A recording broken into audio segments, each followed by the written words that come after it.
within those clips at the top of the programme where we showed some of the legends of the past. We also took you on a walk from the players' dressing room down 2 flights of stairs through the long room and out into the middle, hallowed cricketing territory indeed, and what a place for England to come when they're 1-0 up in the series. My guest in this morning, when the 2 captains were out in the middle for the toss, a toss that was won by England's captain Nasser Hussain, and on a very good-looking batting pitch, albeit on a cloudy day, he chose to bat first and announce this team. Now, it has one big disappointment in it. You'll see that Alex Tudor is unavailable. He pulled up with a knee problem yesterday afternoon. It wasn't any better this morning, so the hero of Edgbaston will not play. That, however, gives a big chance to Dean Headley, who bowled so very well for England in Australia. He's back in the side, along with Alan Mullally, Phil Tufnell and Andrew Caddick as England's seam attack in this game. And the New Zealanders have a change too, because Simon Doull has a knee problem. He's had an operation. He should be available for the next Test match. Not available here. They've replaced him, though, with an opening batsman, Matthew Bell, so they're very strong down that batting list, but they too have only 4 specialist bowlers.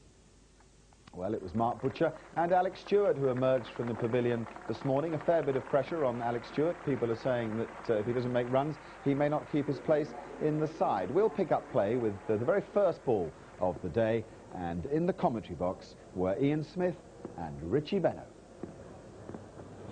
And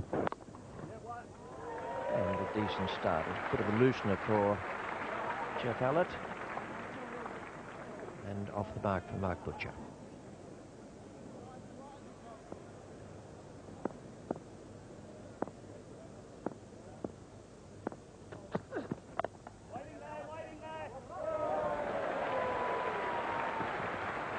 Both these batsmen off the mark now. Stewart with a 2, Mark Butcher previously with a single.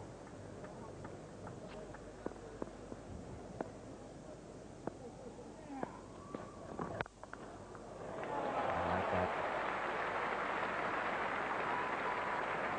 Stewart's nearest and dearest will like it as well, and you can bet your life that Alec thought it was okay.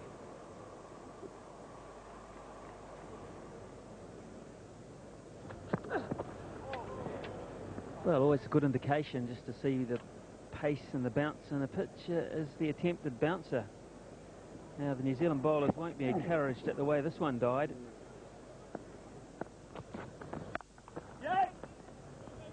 Have to be quick. That's nicely fielded. Dion Nash is the fielder.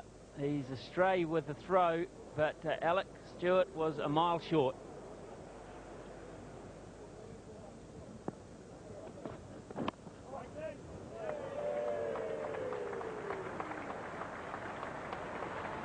Goodbye, signal by umpire Mervyn Kitchen.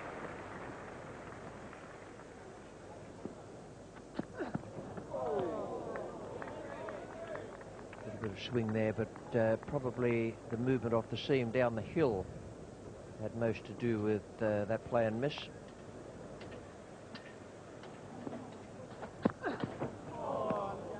That's an even better one. Good to say it's a rueful smile, and also from Mark Butcher.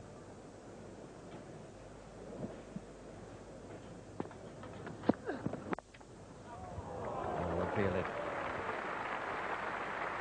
Saved 3 runs. They got the single as the ball bounced away from the right hand of the man at Gully.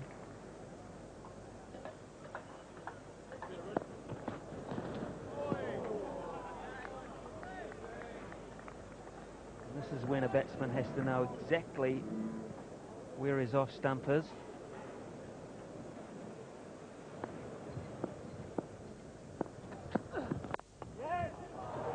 Didn't quite time that, but should be good enough to get 3.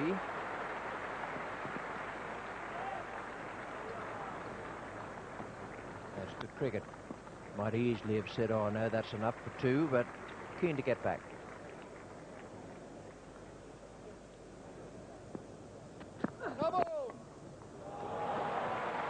Puts in a signal of no ball, and Mark Butcher didn't bother to change his stroke. It was on his pads anyway. He's played it beautifully. Lovely stroke.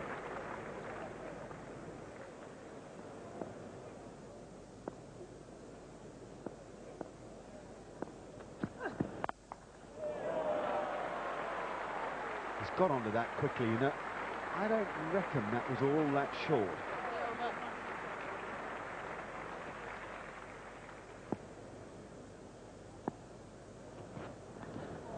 Well bowled. Now, a couple have got past the outside edge of Butcher. That's the first that's beaten him on the inside edge, and it was the loosest stroke that he's played, I think, so far.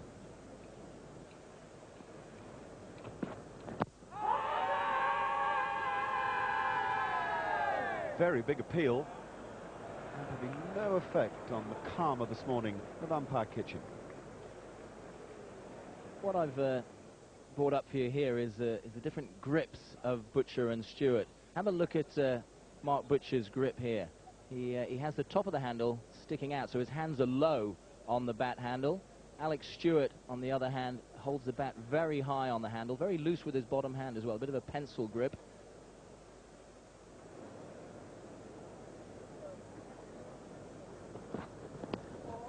Oh, he's edged it, inside edged it.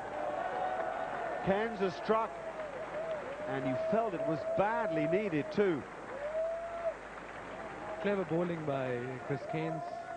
He was going across consistently to Mark Butcher, and this one nipped back, edged straight catch to Adam Perore.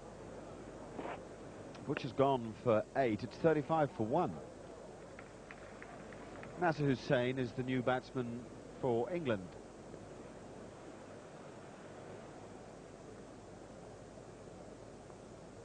Here's Nash. No third man. This will give you an idea of the pace of the outfield. It's just going to make it.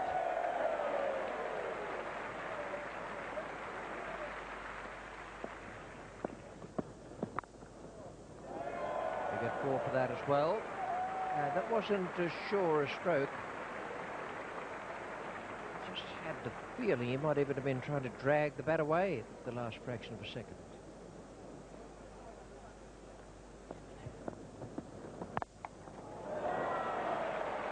Orthodox stroke to an orthodox short pitcher. Played with a nice flat bat away through mid-wicket.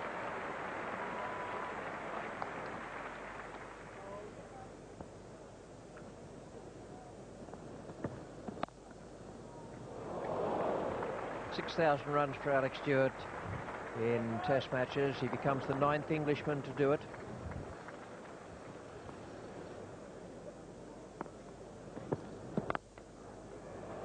That's a nice stroke. Nasser Hussain has got the mark in just about the best way possible.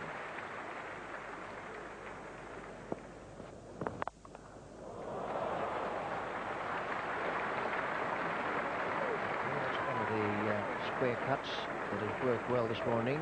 Played and missed it a couple.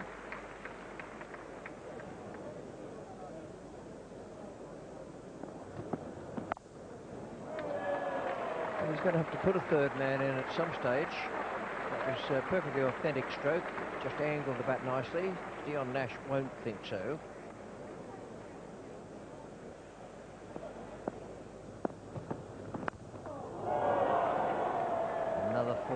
This time the bowler can be quite justified in feeling aggrieved.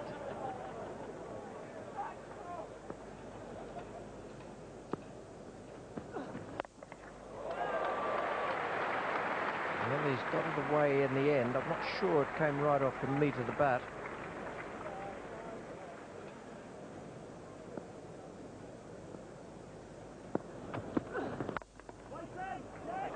Good shot. Good positive call. And Stewart is doing it all well this morning. And that's 50 as a result. A fine return to form.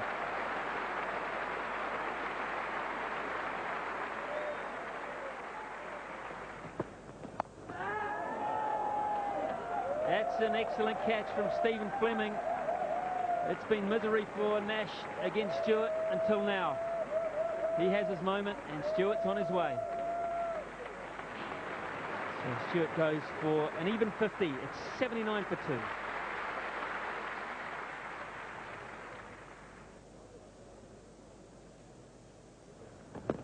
Oh, a big shout here. That's very, very close indeed. Rudy Kurtzen tells Dion Nash, I'm sorry. Well, Graham Thorpe looked mighty lucky to get away with that. Just one run was added before lunch. 80 for 2, the lunchtime score. Disappointment for Alex Stewart to go for 50, but he played extremely well. Hussein unbeaten with 9. Thorpe had just a single. New Zealand bowled very well in the second hour of the morning session, and I think we're just starting to threaten the England batsmen. We're going to take a break. When we come back, we'll see how the second session of play went. To lunch with the very first ball. Nasser Hussain is on strike to Dion Nash, and it's Ian Smith and Richie Benaud on commentary. Let's play.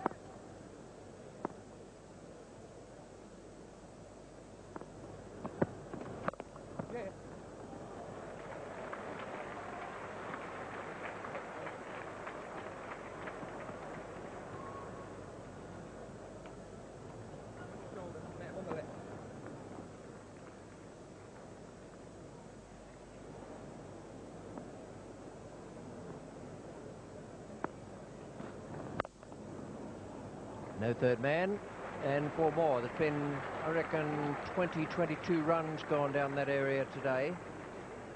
Nothing at catchable height, most of it running straight along the ground.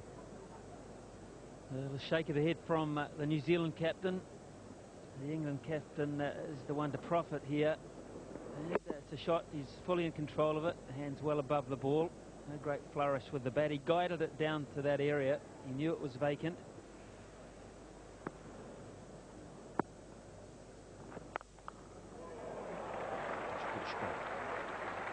So 2 boundaries. Now the first one was not quite a thickish outside edge. That one was an authentic stroke. Widely diverging types of delivery. One well up and the next one pretty short and outside the off stump. Yeah, the angle of the bat is the key here to the intention, and it was angled up, deliberately scythed almost over the top of backward point on purpose. Hitting up on the ball, always in control.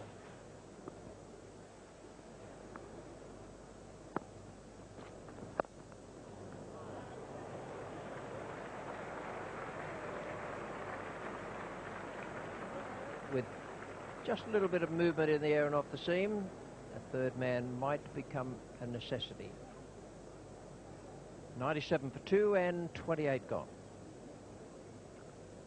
Well, he's got 2 options. I like your one the best, putting some cover down there. Perhaps he could, if he wants to remain attacking, he could shift third slip across to maybe a second gully or even a 5th slip.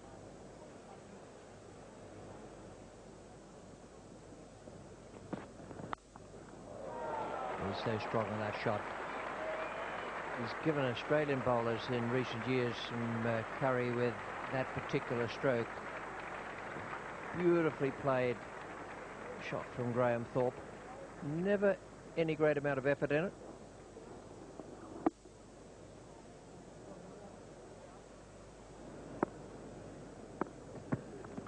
Whoa, dear.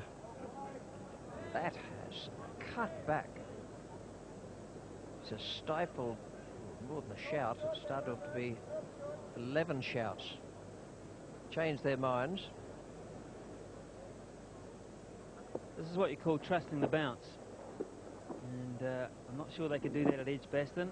And at the moment, I'm not that sure you could do it here at Lord's either. He got away with it, Nasser Hussain, but he did the wrong thing here. He'll admit to that without doubt. Saved by the bounce. We're into a phase now where the bowlers are not on top, but they're causing problems. And even more problems. That's well held and it's beautifully bowled. Just a few things happening out there now. Ball moving in the air, off the seam.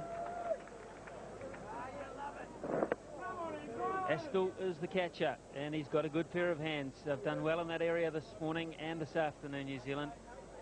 And Thorpe goes. It's 102 for 3.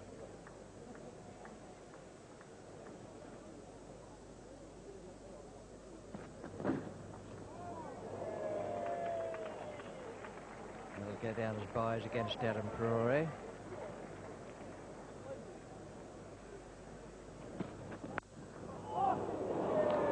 They get 4 for it, but for one awful moment, I think Graham Precocious' heart would have jumped a bit. Henry Vettori is the man. The ball went past, I think, onto his correct hand as well.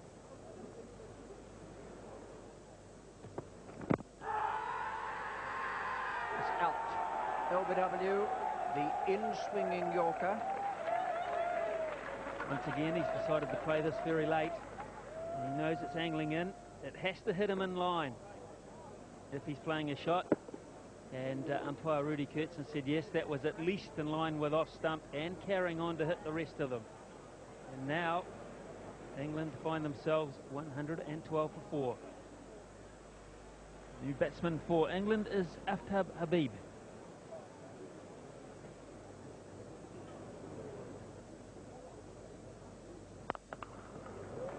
Clever shot. Hit it very well. It made almost a fire-cracking noise off the bat, and to control it and punch it in front of square like that was remarkable. Well, it was very unusual. I think Nasser Hussain was shaping initially to pull this delivery. Chris Cairns, it was short, and in the end, deciding to favour the offside. That is a beauty. It's not that dissimilar from one of the deliveries of the match at Edgbaston that got Nasser Hussain out. Opens him up, holds its line around about off stump, and hurries through. Tremendous bowling. Seam really straight, banged into the pitch. Good pace and bounce from Chris Cairns. And once again, very close to Nasser Hussain's off stump.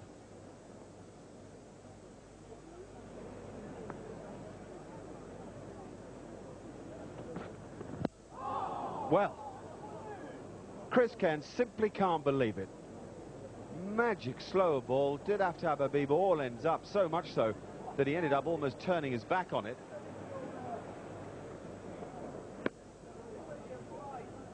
That was the delivery that nearly sent Habib back to the pavilion, just missing leg stump. It was Cairns' slower ball, not picked up at all by Aftab Habib.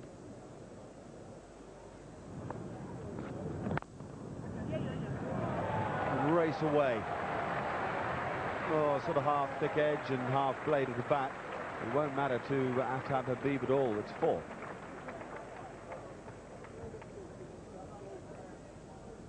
The good thing about this shot from Habib is he didn't try and hit it too hard, making sure it didn't go in the air.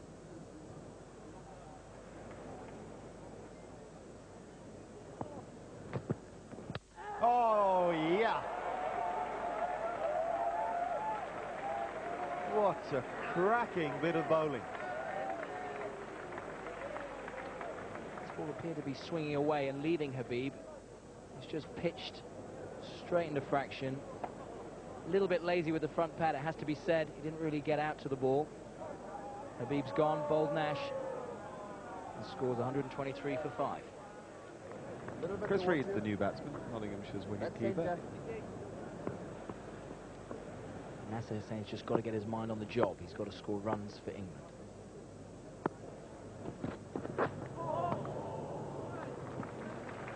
Well, it's doing plenty.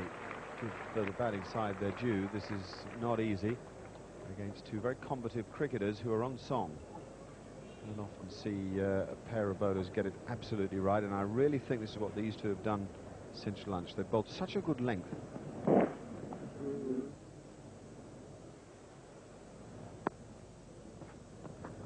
Oh, dear me, that's a brave leave. That is a brave leave. That's missed by a whisker.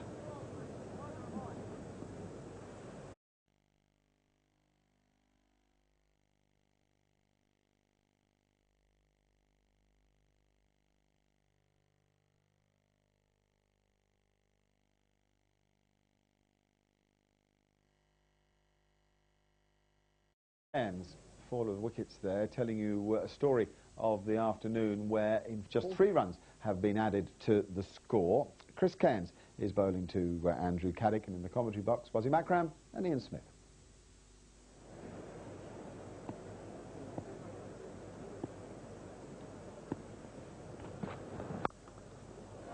It's gone past Gully. They had a great rate of knots. And into the fence for 4.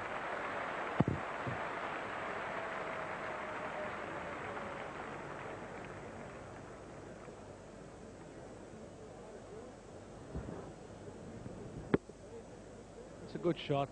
Bad ball outside off stump.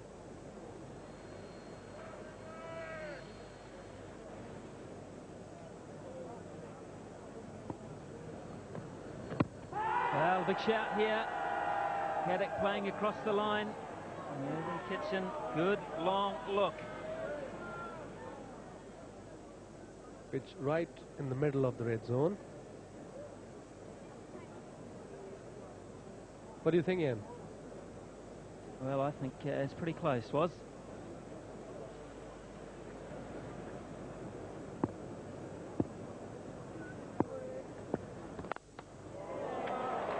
Good ball and save by Matthew Horn at point. Saved at least 2. I think there was, he attempted to bowl in-swinger to him, full Yorker in-swing, and did swing in the end. Good shot and good stop by the fielder there. Good cricket. This is the beauty about Test cricket. Wide of the trees, into the right-hander. It didn't come as much it should, like it came to Mark Ramprakash.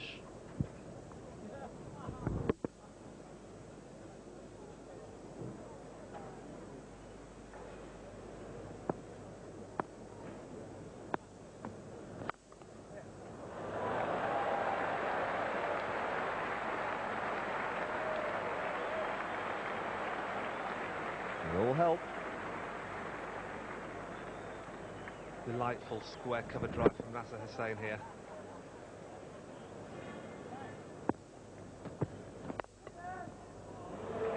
Got away with it. It's gone in a space between 2 men set specifically for that error. Don't bother Caddick.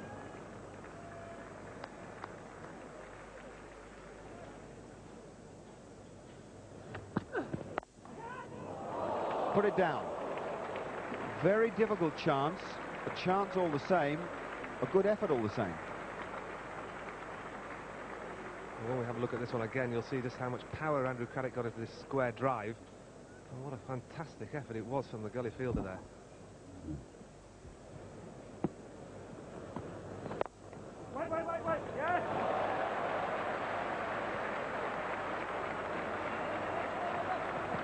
On this occasion, Andrew Caddick picks up 3 with oh, gee, that is very close.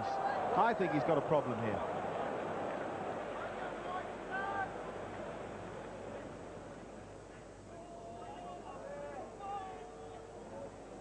He's gone. That's gone. He's out. The red light comes on. That's marvellous work from the New Zealanders. Caddick's gone for 18. It's 150 for 7.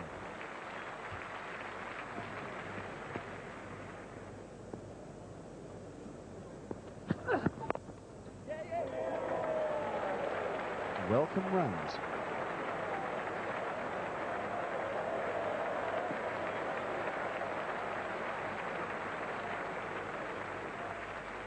Nicely bowled by Jeff Allett. Again, the virtue of a good length, finding the edge of the bat.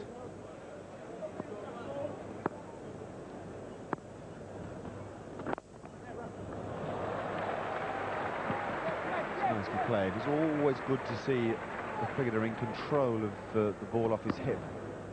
Hussain just stands up and nudges it into space. It was a great feature stroke of the Australian Greg Chappell, who could hit the ball anywhere from behind square on the leg side to mid-on off his hip, just by standing on his toes, letting the ball come to him and hitting it from underneath him. Nicely done.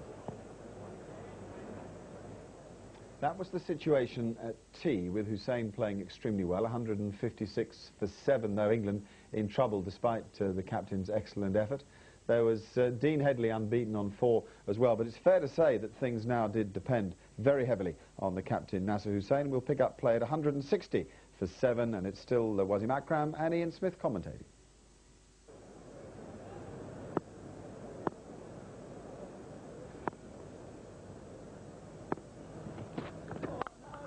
And over the top. Very clever cricket shot. Too much width. And gone.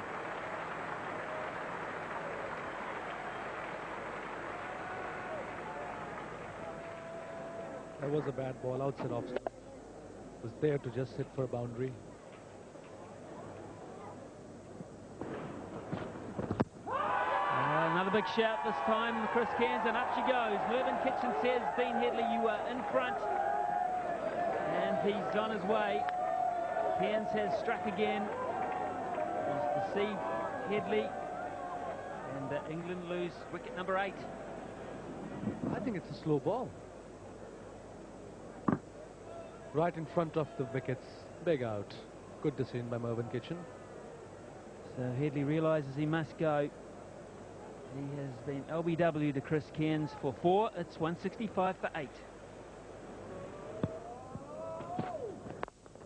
Catch. Oh, tries to catch it, that is for sure. Didn't quite get back to Chris Cairns. It was the slower ball again, that is for sure.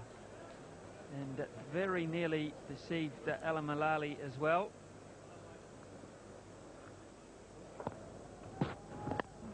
Edge and gone. Cairns has 5 wickets for the 6th time in his Test career. Astle has another catch. This delivery was clocked at 86 miles an hour. Orthodox delivery, the footwork wasn't quite there. You wouldn't expect that from a number 10 so much anyway, but the catching was there from Nathan Astle. And Malali goes without scoring, and it's 170 for 9.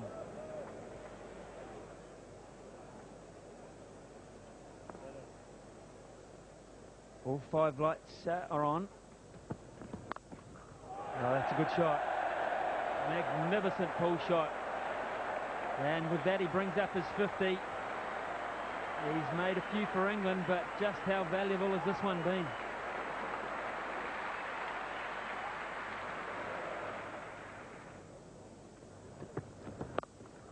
And he's done it again. 2 in the over. That plan is not working. And England finds some late momentum.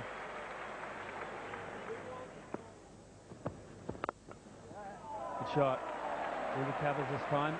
2 boundaries behind square, and now 1 through the offside. Some vintage stroke play. Beautiful shot.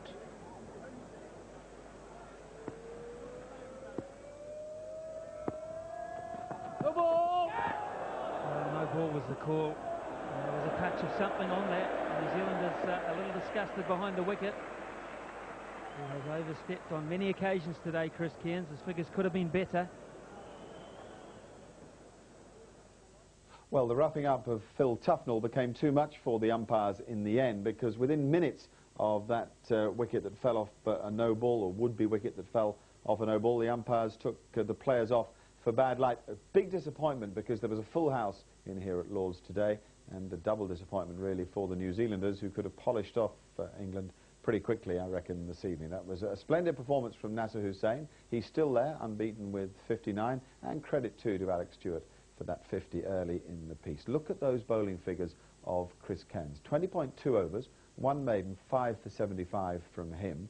Dion Nash, 22 overs, 11 maidens. That's 50% of his overs are maiden overs. That's a fine effort.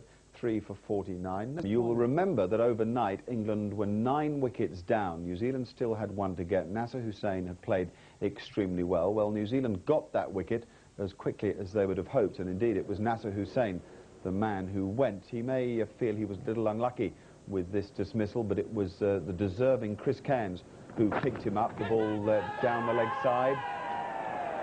And the claim for a catch, and the decision given by Mervyn Kitchen, and it was a brilliant bit of umpiring too. We'll see in a moment how on the snickometer it shows that there's an edge. Actually, with this replay, it does appear that there's a deflection. The bat is away from the body, and there may be just a little sound from the stump microphone.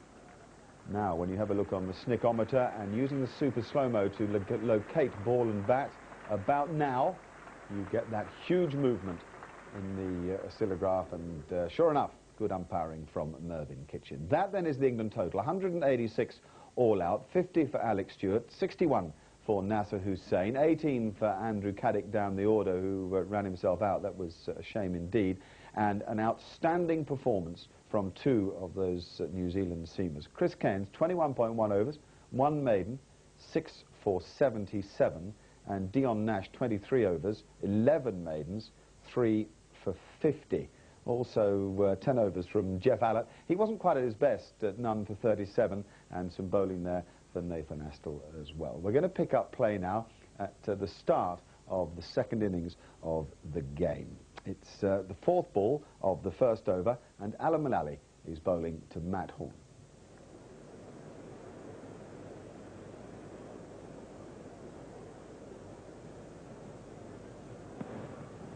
Oh, that's close.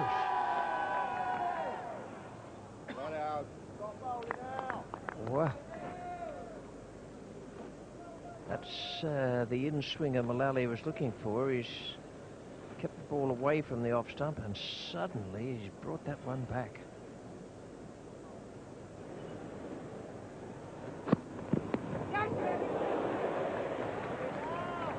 He's started to move the ball in from outside the off stump to the right-handers.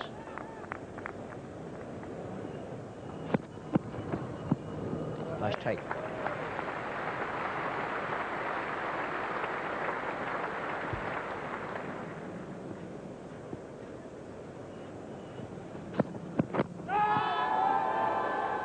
That might just have gone down the leg side, I think.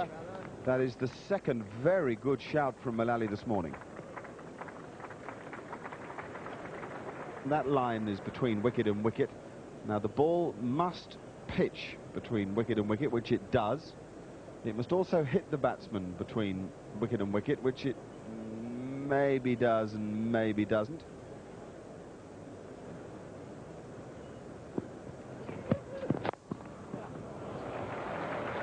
Well, it's a brave stroke and a hugely effective one.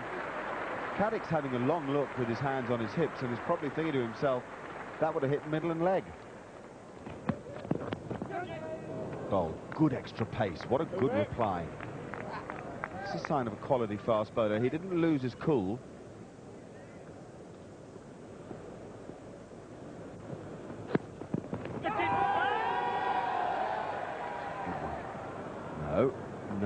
No, says umpire Rudy Kudson. It was one of those appeals that you never feel are entirely convincing from the England team.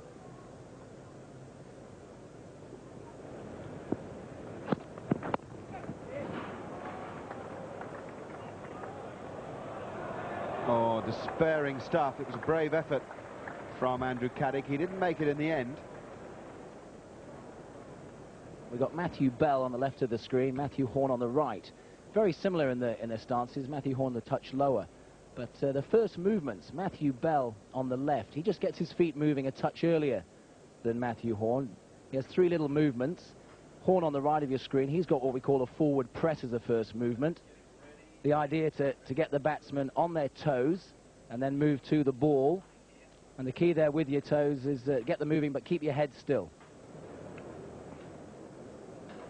It's not been easy out in the middle. Equally, I don't think England have bowled quite as well as they might.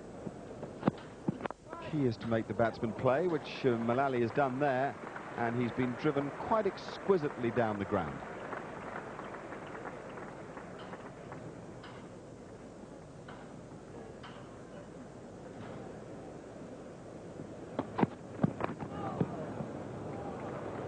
That's gone fine. That's the That's over. 4 runs.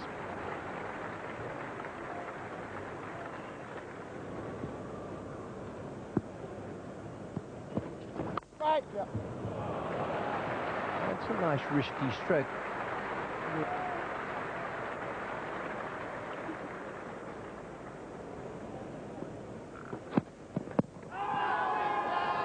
Well, that's a difficult angle on which to get an LBW. I think he's got to bring the ball back from leg to off. That's going to be difficult to do with the slope of the ground, bowling from the pavilion end.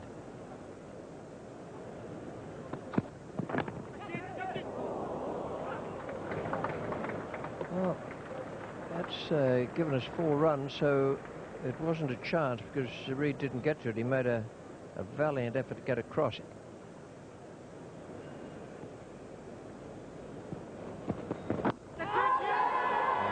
That's an absolutely cracking delivery.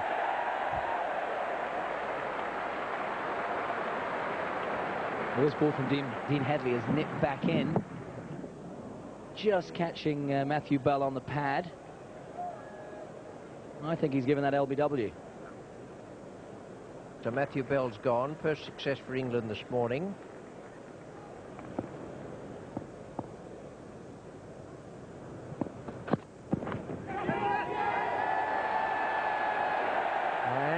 Fleming has gone. That is a brilliant catch. A lovely effort from young Chris Reed. Mullally, well, he might thank his lucky stars that Reed was there, because it was going to dash away down to the boundary, but Reed has done a terrific job to get across. New Zealand captain has gone.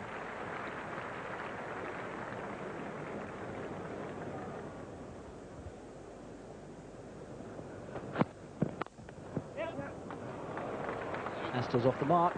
That's going all the way to the boundary.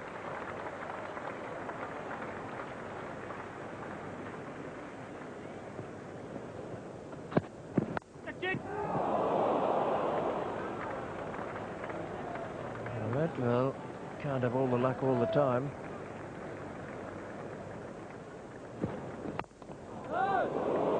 It's well bowled.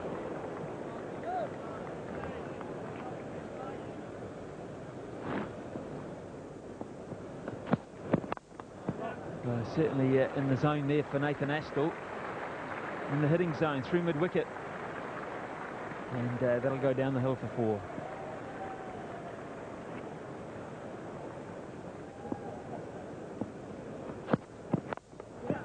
And again through the onside, and this will probably be the same result.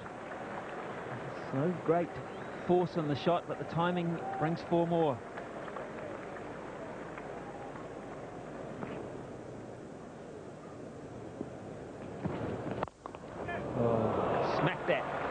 Beautifully timed. Headley, on his follow-through, had absolutely no time to react.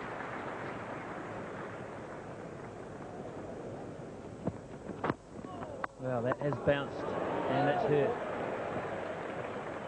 He doesn't like to show too much emotion, Matthew Horn, but that one has caught him by surprise. Caused him just a little discomfort.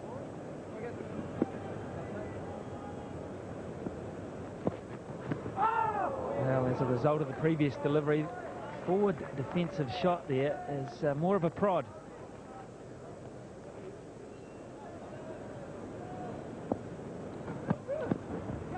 Well, it was a very useful over. Comes to an end with a beauty. 71 for 2.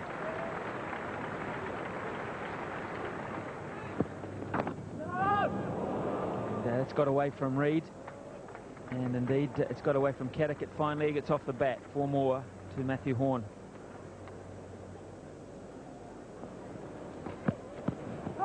And that is tremendous judgment.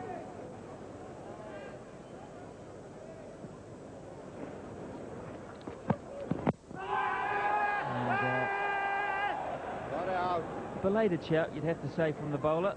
No real interest from Rudy Kirsten. It was only just drifting down the leg side. That brought the luncheon interval. 75 for 2 New Zealand, 32 unbeaten for Horn, and 19 unbeaten for Astor. We're going to take at lunch. We're going to pick up play for the afternoon session in the first over. It's the 4th ball bowled. It's Dean Headley to Matt Horn, and in the commentary box were Ian Smith and Richie Bennett.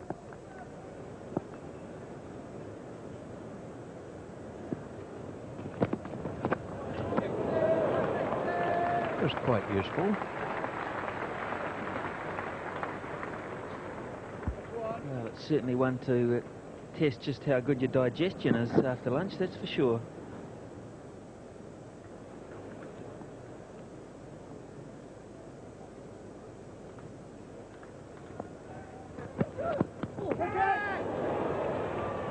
he gets himself in a real mess there.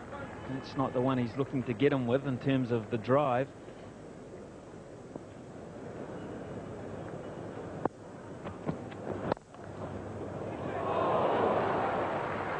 That's a good stroke.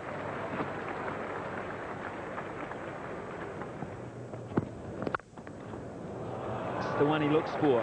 That's the one that he punishes bowlers through the offside.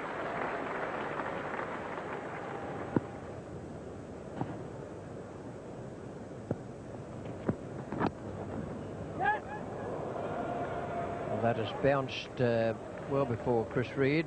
He wasn't able to get across to it, and it goes down his leg by. He's not against the wicket keeper.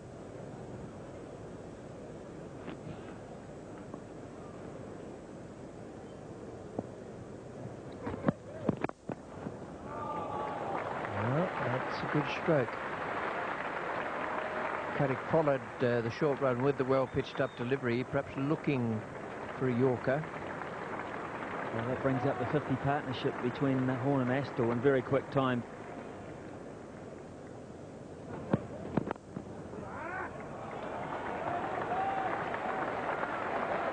Well, the partnership's now 54. It's 35 for Astle and 13 for Horne. Gives you an idea of the dominance of Nathan Astle since he came in. Philip Tufnell in the bowl from the nursery end. Oh. Well, that's pretty well played. There are lots of oohs and ahs out there from the fielding side. Although he didn't get off the middle of the bat, he's got enough on it to be very effective. 100 up for New Zealand, and they're looking good.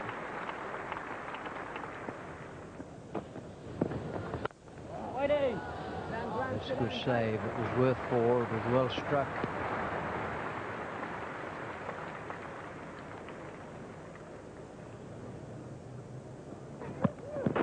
That's a good one. That is a beauty. When you can get it to go away up the hill here at Lord's, you're really on the peak of your game, which Andrew Caddick would appear to be after his performance at Edgbaston.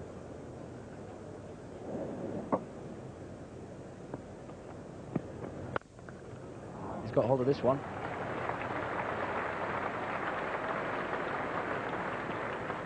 Very strong on anything short.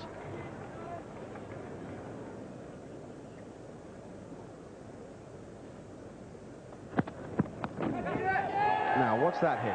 He's gone, he's walked off. What a moment, just when we were talking about how Hussain had to get things in order for England. Mullally's done it for him with some extra bounce there. Another one out, caught down the leg side.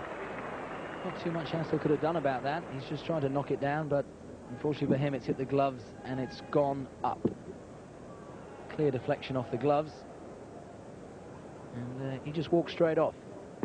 Astle's gone for 43. Roger Toos is the man who'll be making his way to the crease on the back of the wicket of Nathan Astle.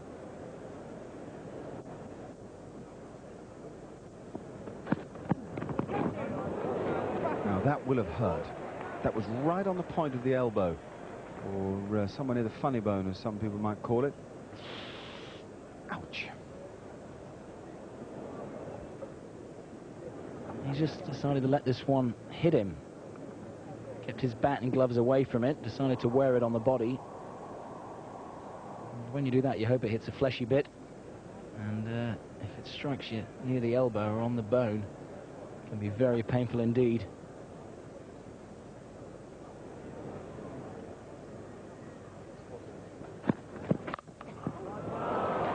Jeez, that was a super stroke. He's only just come in. You'd think it would take a little bit of time to get the eye adjusted to the light and the pace of the pitch. Not a bit of it. There's a problem here for Matthew Horne. They'll be discussing the merits of staying and not being able to bat effectively, or perhaps getting off and getting some proper treatment. New Zealand camp's point of view, they'll be hoping he stays. And picks up boundaries, even if they are a wee bit lucky.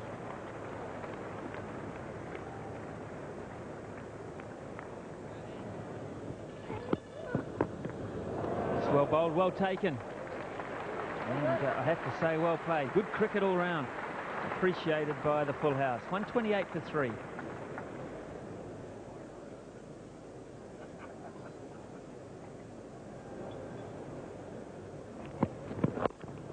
And that's a very, very good piece of bowling from Caddick's point of view, because that is what he needs to do. He needs to commit Horn to having problems in that area, and he is.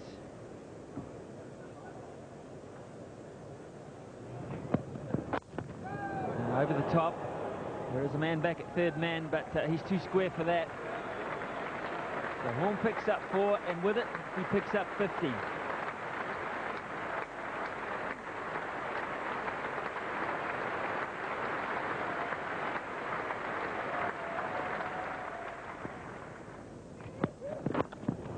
And that'll help ease the pain. Beautifully timed through square leg. Successive boundaries. Attempted Yorker, and one thing, Ian, for Yorker, as a bowler you should know you need to have a backup for a Yorker. It was just offline and went for 4 through his legs.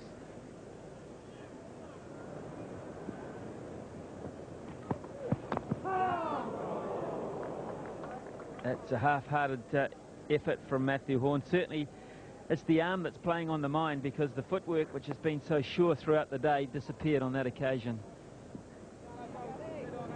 That's a perfect length to bowl at him, because he's not coming on a front foot and he's trying to play some shots with his pain in his arm.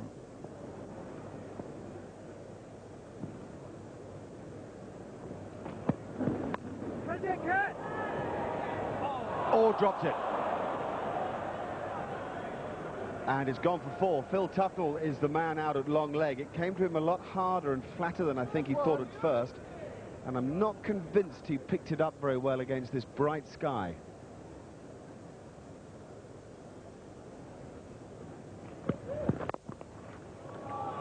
Giving that a crash. The most elegant stroke he'll play. It'll earn him 4. And we'll get Andrew Caddick ticking away.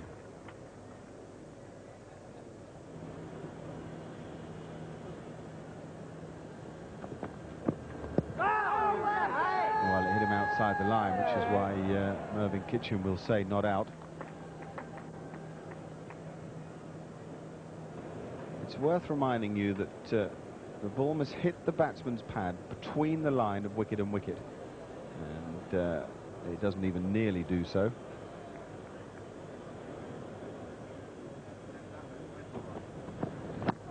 Good bowling, the quicker one, and beat Horn comprehensively.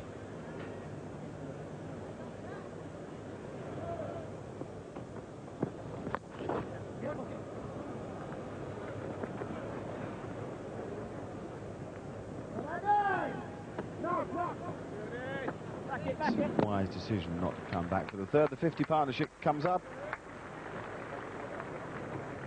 Come on, Horny. Come on, mate.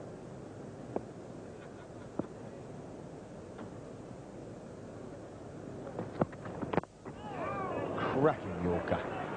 Headley's picked up a lot of wickets in his time with that. He's a taker of hat-tricks, is Dean Headley. Got 2 or 3 to his name in his county career. And one of the reasons is he bowls devastating Yorker.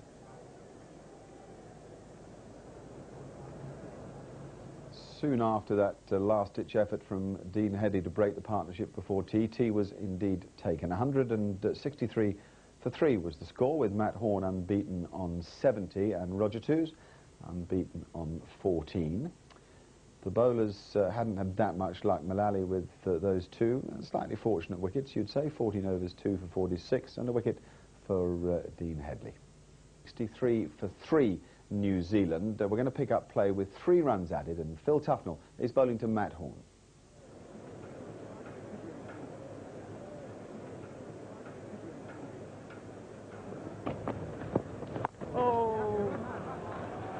Swoops that very square, in front of square, in fact, beats Caddick.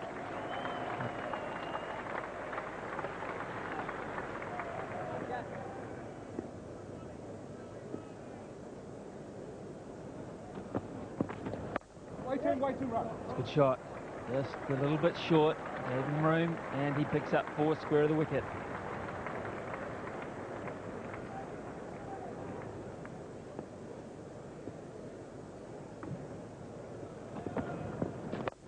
Well, that's the other method.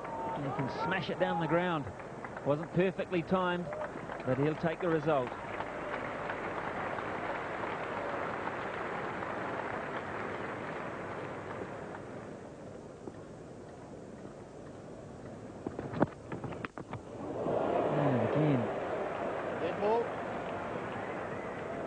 Well, the busiest man in the New Zealand camp tonight will be the physiotherapist and the man on the ice machine at their hotel.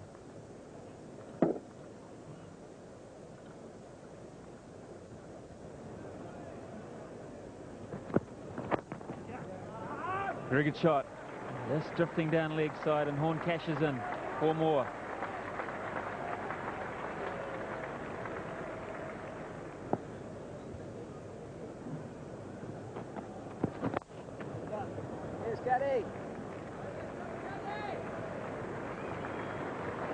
New Zealand are 1 in front. As usual, a very knowledgeable crowd at Lord's appreciate that fact.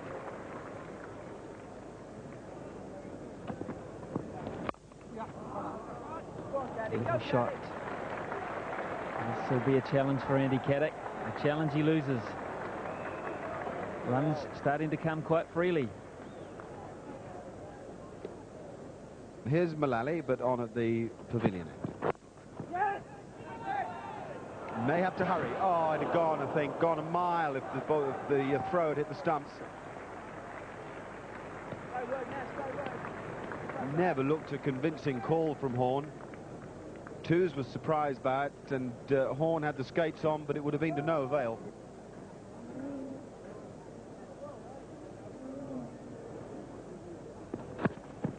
Now that's high, and a very difficult, barely even a half chance. Alex Stewart, the fielder, he was sprinting away up that hill. He's now got a smile on his face. It ended up being a decent effort.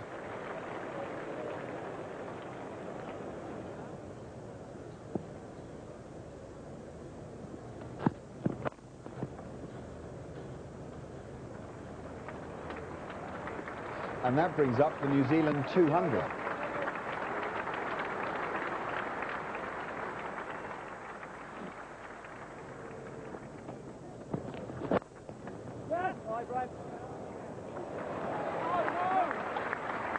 Very good. Mark Ramprakash in support of Philip Tufnell. Ramprakash, the captain of Middlesex, of course.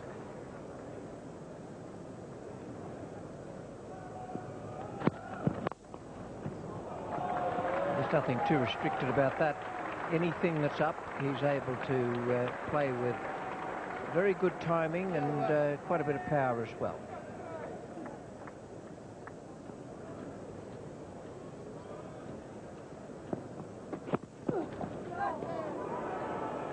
That's well bowled.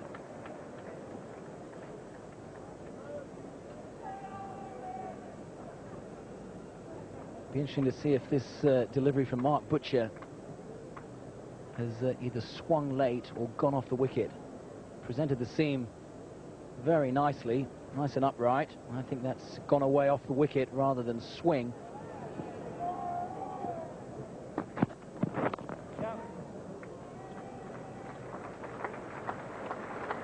Single off the last ball. That's the 100 partnership.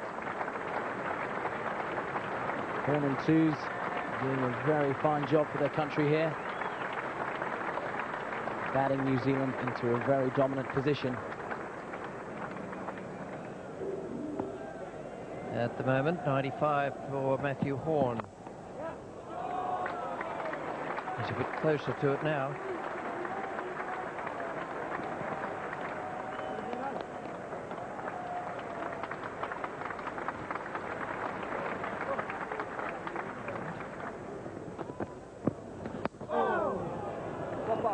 It's a lovely piece of deception. He's floated that away from the left-hander. Just with the breeze on the seam of the ball, and it's kept going.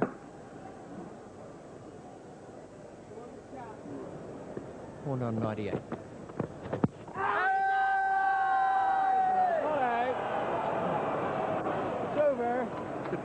It'll be interesting to see where this ball pitched. Phil Tufnell left arm round, so he's wide of the crease. He's got to really pitch it in line with the stumps and then get it to straighten. It's pitched in line. It's straightened a fraction. May well have gone on to hit the stumps, but the benefit of the doubt going to the batsman.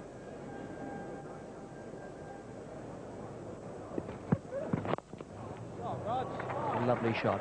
One of the most difficult strokes in the game, the on drive. And he's got it away quite beautifully.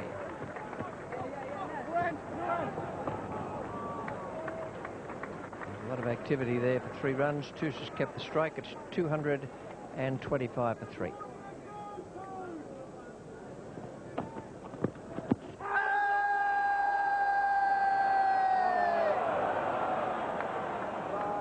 Everyone's got their hands up there except umpire Kitchen. Ball drifting into the pads. It definitely pitches in that red zone. It straightens. Very, very close indeed.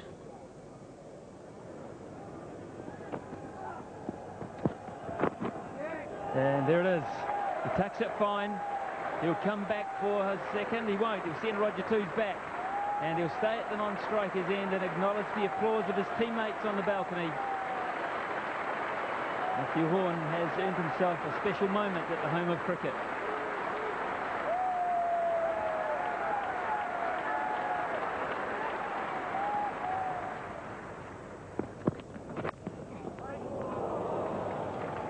Beaten Reid. And the beaten Tufnell. So 100 for Horn in the over, and now a 50 for Toos.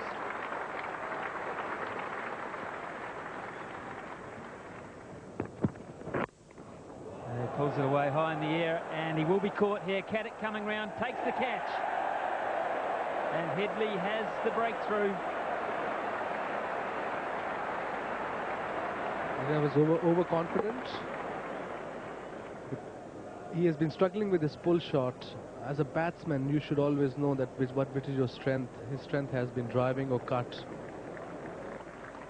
Toos goes for 52, 232 for 4.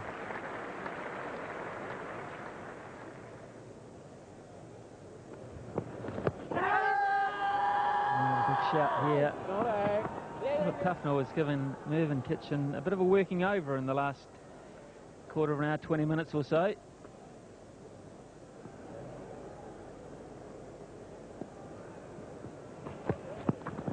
Oh, what a beauty. That's a good one at the start of a day. It's even better at the end.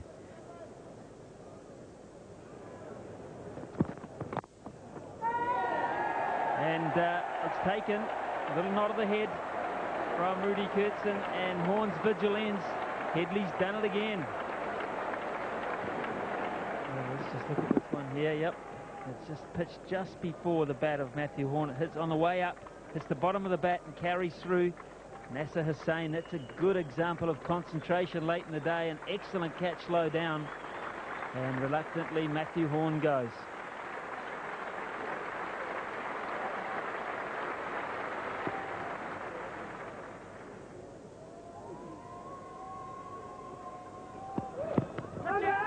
Well, a big shout here, and he's gone.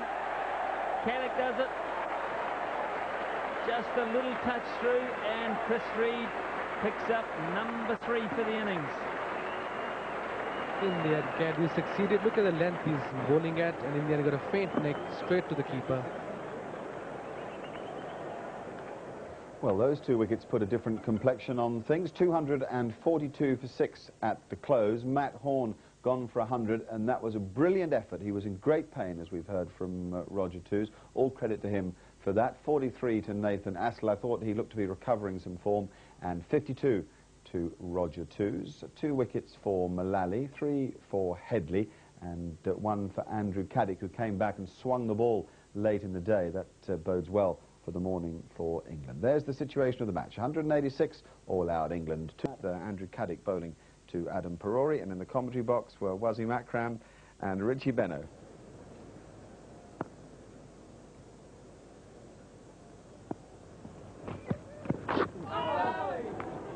That's a beauty to finish the over. Just the 2 balls on show in this first few minutes from Caddick.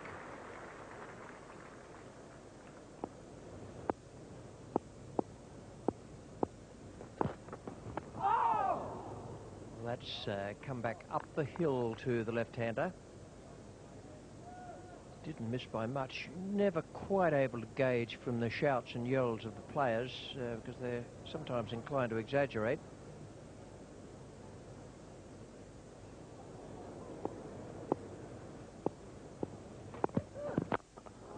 It's a good Yorker. And it was very well played.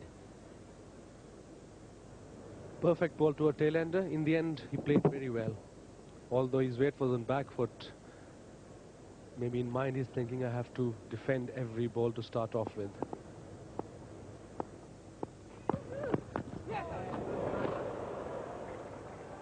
That's another one that's climbed steeply, but it's been deflected as well. That's over. And gone for 4.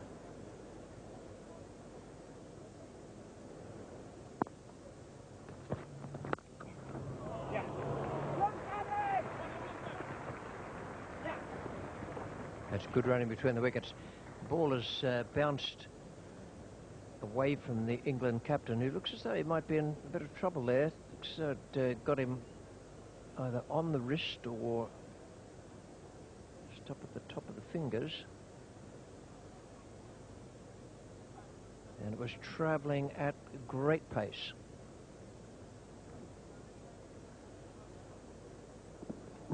That's where his strength lies. Look at that shot.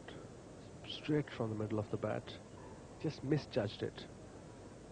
And I can tell you this really hurts at times.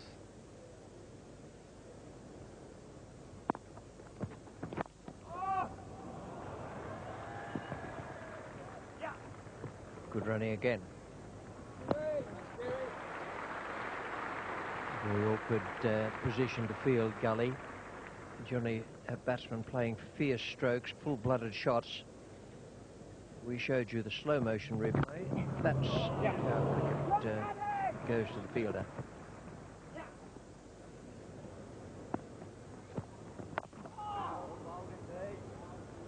That's a good example of excellent thinking from the bowler. He knows Perore is going to be on the back foot looking for that square cut. He's bowled a bit quicker.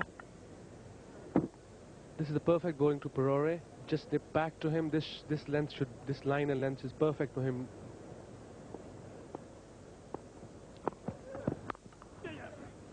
It's a good stroke. Nasser Hussain just changed the field, and Vittori has picked off Caddick. Short ball with a bit of room.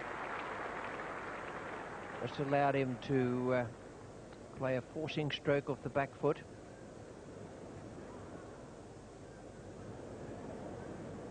I think we've got a situation there with a broken nail for Nasser Hussain. The physio's brought out, if not a lethal weapon, something that looks quite dangerous. Not without pain. And the magic spray will either fix it or fix it.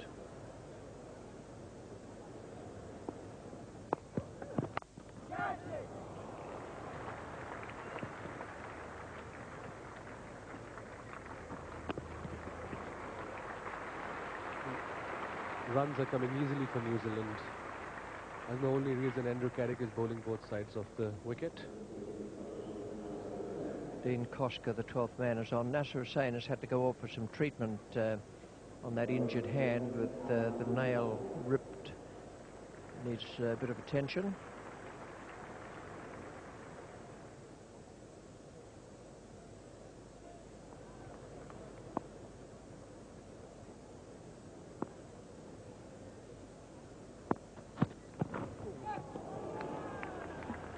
That's beautifully bowled. Classic left armer's delivery that slants across the right-hander. Good start by Allen. Beautifully bowled. Just missed it outside off stump.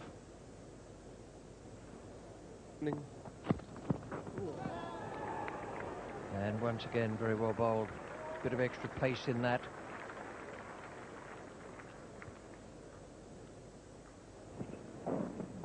There's the length he should be bowling at all the time. It's very difficult to pitch in one spot, but at least you can try, and he's trying and he's enjoying it.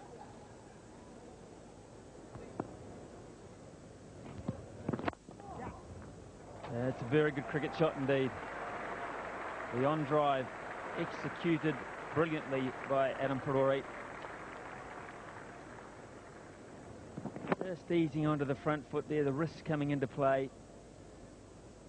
Graham Thorpe takes over because Nasser Hussain has the finger injury. We understand he may well be going for an X-ray just to check there's nothing badly amiss at the top of the finger there.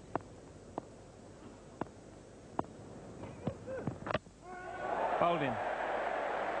Perhaps a little inside edge has snuck through the defences of Adam Parore. And Caddick does the job for his acting captain. Well, this is absolutely spot on from Andrew Caddick. Perfect delivery. Full of a length. Nick back a little bit.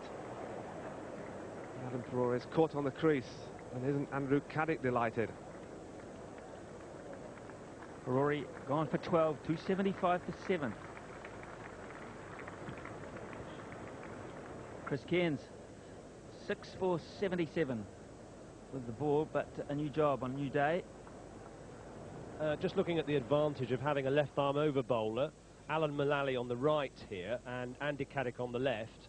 Andy Caddick tends to angle the ball in from the right-arm over position, and Alan Mullally on the right tends to bowl across the batsman. This is Adam Parore facing, and you can just see the value of Mullally. He's beaten Parore with the ball on the right, and then facing Caddick, the ball on the left, a few balls later, the ball coming in causes his downfall. So it's the angle that Mullally creates, causing indecision in the batsman.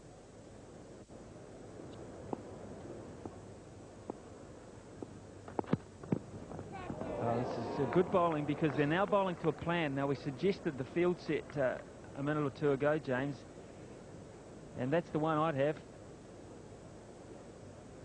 because he's got those two men there in terms of backward point here, and it's an unusual position. It's all more or less a deep gully. Beds of twins there.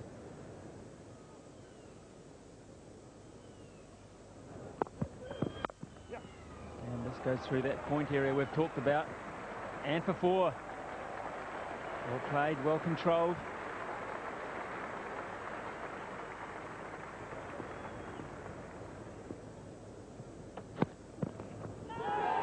And a big shout.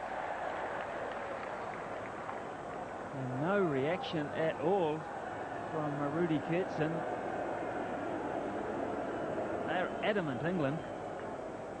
There's a good thinking bowler, Alan Mullally, and if he has hit this, Alan will be very disappointed, but it just looks as though it may have missed.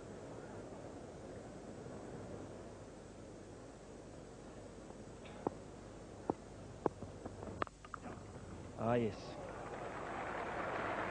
Nicely played through the offside.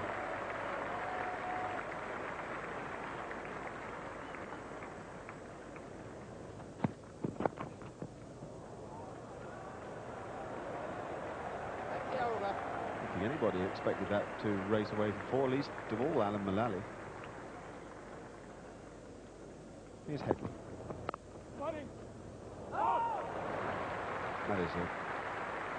Well, let's just say that moments like that give bowlers great heart. Terrific bit of fielding. Tremendous work from Mark Ramprakash at backward point. Headley going round the wicket to Vettori, just trying to cramp him a bit. And Ramprakash full stretch to his left, manages to palm it. The batsman didn't even manage a single.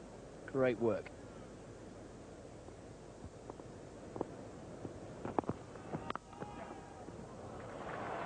Well, the change to around the wicket has made no odds. That is a classic back foot stroke from a talented cricketer. 300 is up for New Zealand.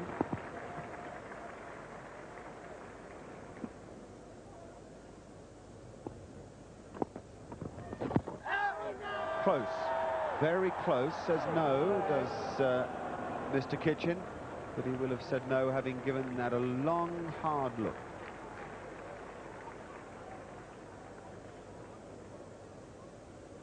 Phil Tufnell just asking Merv Kitchen the question there, why it wasn't out.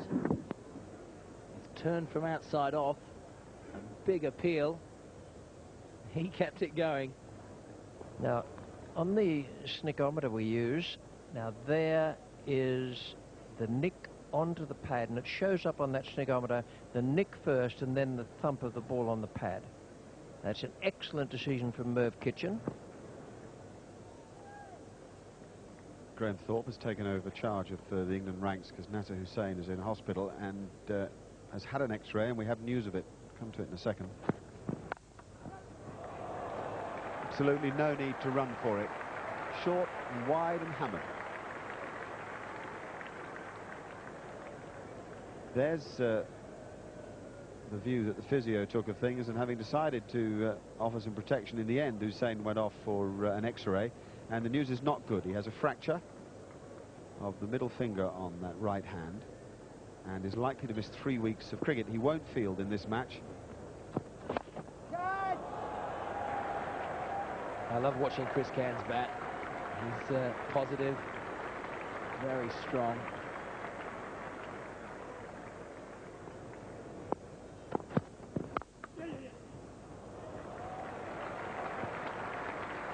He's threaded it through the gap as well as any left-hander you could wish to watch would have done. Brought up the 50 partnership between these two.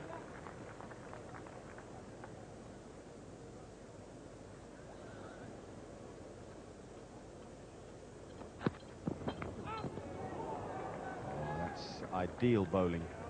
If you pitch it there, it's so difficult for the batsman to know whether it'll come back at you or nip away like that one did. You have to play it. That's pitched just on or just outside off stump. A good bounce from Mullally. The ball passing Chris Cairns at about glove height.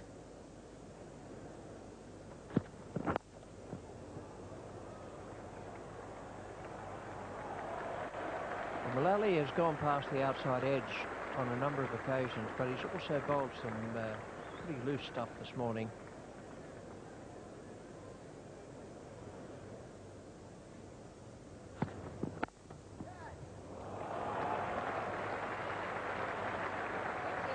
And there is a beautifully punched square cover drive from Chris Cairns, adding further to the frustrations of Alan Mullally.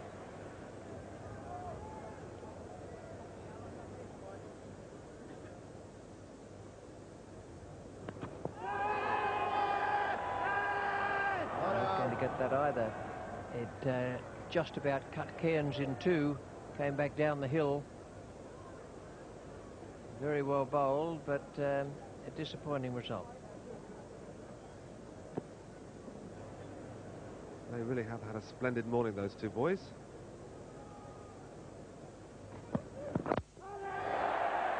Well, he's got through his defence there with a good Yorker. It might have had a bit of an assist, but that will show up on the replay. So Andy Caddick has got through. Very welcome wicket for England. Well, I believe this is a result of the previous few deliveries.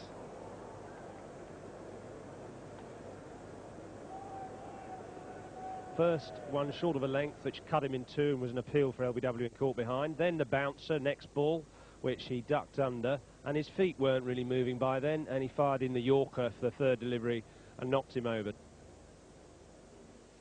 was clever stuff from Andrew Caddick, rather in the way that it was yesterday evening when both Caddick and Headley were together bowling very fast and very intelligently, so all credit to them for that. Vettori, though, is unbeaten on 49 and going very well.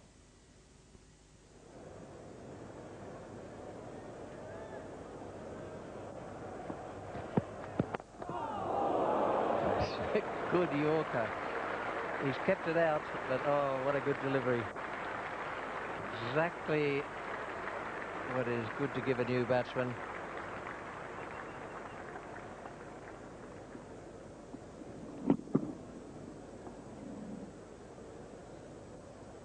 Well, appears to have bashed him on the toe.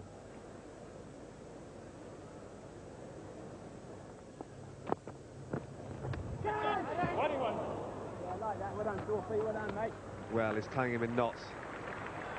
Splendid spell of bowling from Philip Tufnell. Get the ball above Daniel Vittoria's eye line. And there we see turn and bounce.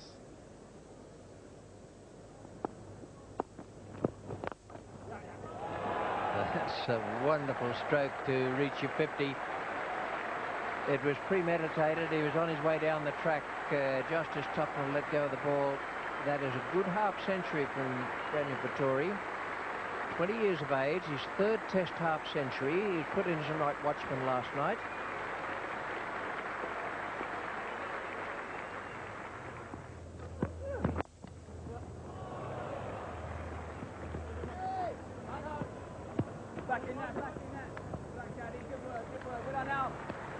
And New Zealand have done well. 350 for 8 at lunch on this, the third day. They started 242 for 6, lost the 2 wickets, and they put on 108. I can imagine what must be Nasir Hussain going through right now. He must be thinking, why this happened to me? But I must say, it can happen to anyone. It's very unfortunate for Nasir.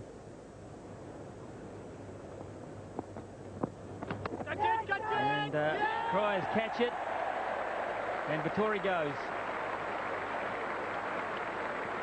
It may have taken a little deflection from the keeper, but in the end, a very valiant fight. A very, very valuable innings has been ended by Tufnell and Thorpe.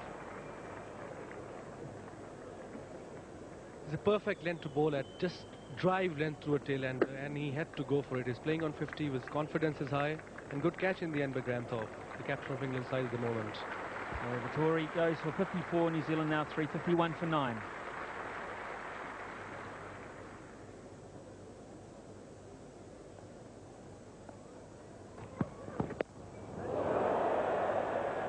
But it's hardly surprising that Allett's been hit. Everyone else has. And he has been struck on his arm guard by the look of things. And he's a left-arm bowler. That was a good bouncer right at him, aimed at him. And arm guard saved him, I think, this time, Ian.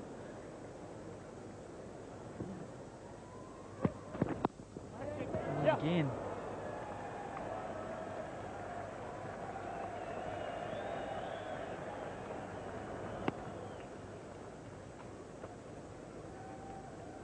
This is clever bowling to a tail-ender.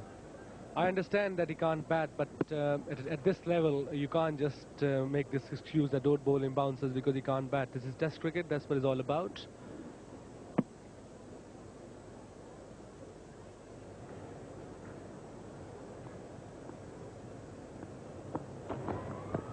A little tickle fine here.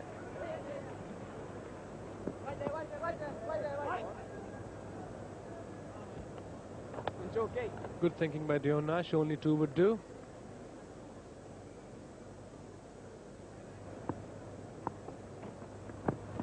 And in the air this time, he will be caught. Safely taken by Mullally at backward point. Tufnell's done it again. 3 out of 3. He has wrapped up the New Zealand tail order. And he's done it in style again here at Lord's. Taken him very little time after lunch. Mullally the catcher. Tufnell has 2. And Nash is gone. Good bowling, outside off stump. Bit quicker than usual. He knew he's going to hit it there. Against the spin, straight catch to Alan Mullally. Great bowling by Phil Tufnell. Ended up with 358, the New Zealanders, and look at that, 54 from Vettori. A very fine effort from a most gifted young cricketer. 100 for Horn, 43 for Astle, and 52 for Roger Toos. The England bowlers, they worked hard. 2 for 98, Mullally, 3 for 92, Caddick, 3 for 74, Headley, 2 for 61, Tufnell. They were the wicket takers, and goodness me, there was plenty of work to do on an extremely hot morning. That's the situation of the game then. England 186, New Zealand 358, New Zealand 172 runs ahead. David Graveney is in their second innings. We'll pick up play in the first over. Jeff Allett is bowling to Mark Butcher, and in the commentary box, Dermot Reeve and Richie Beno.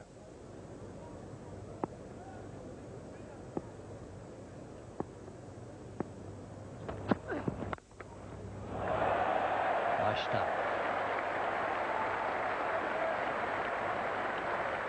Just in that flash of stroke play, it also seemed he got his feet into the right place, which is a good start. The ball was moving away from him in the air. Beautiful timing by Butcher.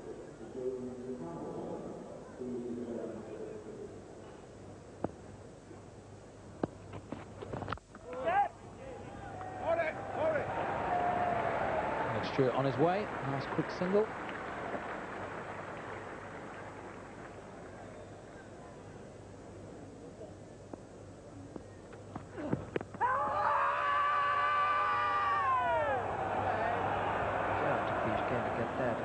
So the batsman's a fair way forward.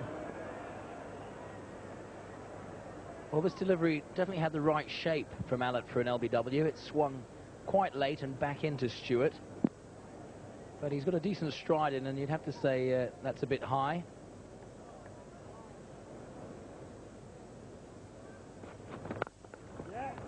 Nice.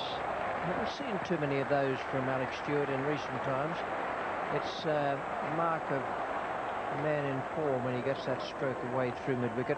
That's one of Alex Stewart's favourites, but he's not been at it all that much in recent times.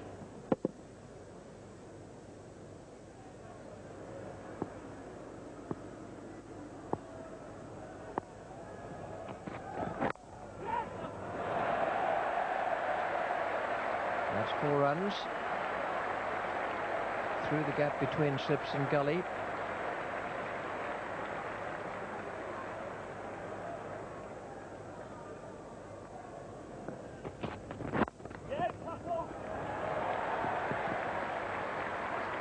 Running up the hill and will be worth 3 to Alex Stewart.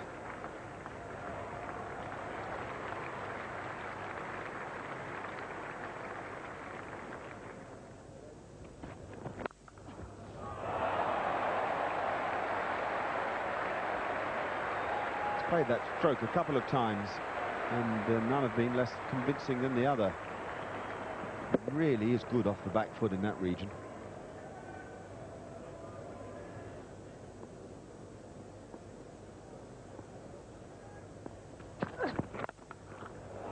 Very good shot. Very good shot. Economically played somehow.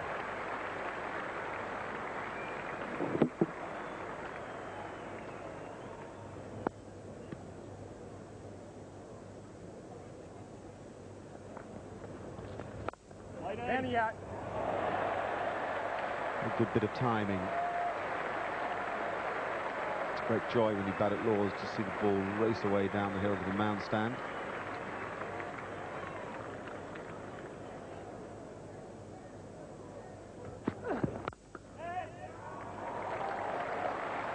Good placement, nothing more than a push into the gap at extra cover.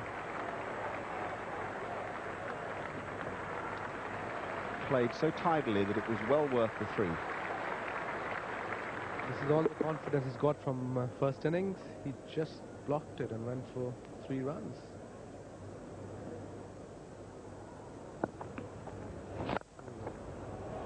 Fine batting. Now, just watch for the use of the feet here, and then the still body position at the time of playing the stroke.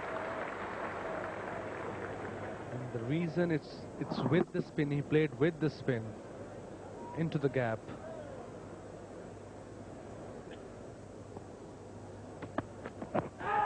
Well, a huge shout here, huge appeal from Nash. You can't believe that Mervyn Kitchen has said no. Where did this ball pitch? That is the key to it.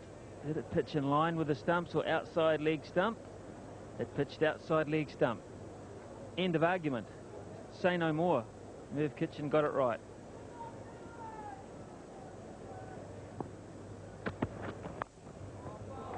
And just to add to the agony of the bowler.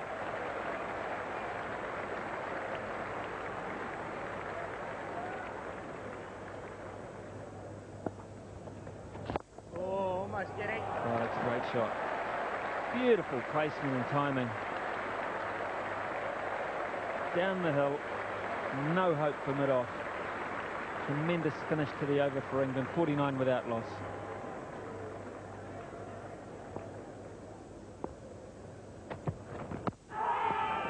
it's very close. Very close indeed. He's just having a problem or two here with Nash.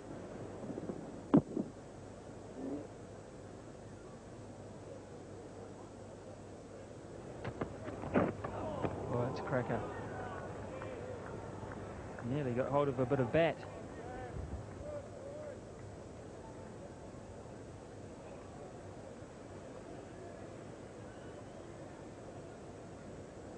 The bounce, yes, you're right though. Did look as if there's a couple of chunks of leather out of one side of it, or ripped off anyway. Catch it! And again, this time he pierces that cover field again. A little bit of wit. Stewart is seeing it well, and England have 50 on the board.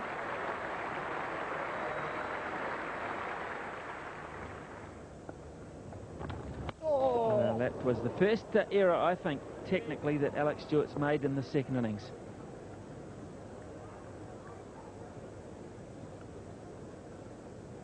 He's been successful this afternoon, Alex Stewart, against Daniel Vettori, playing on the front foot and driving. On this occasion, he's gone for, what would you call a back foot slash? What I'm doing here is I'm comparing the amount of action, if you like, amount of purchase that Vettori and Tufnell put on the ball. Vettori's on the left of your screen. He's the fellow with the watch on. Now, they've got a different grip to start with. Vettori has his thumb on the bottom of the seam, and Tufnell has his thumb off the ball. And just compare the amount of revs on it. Definitely more from Tufnell. More revs, more purchase, more action on the ball, and that should mean more spin.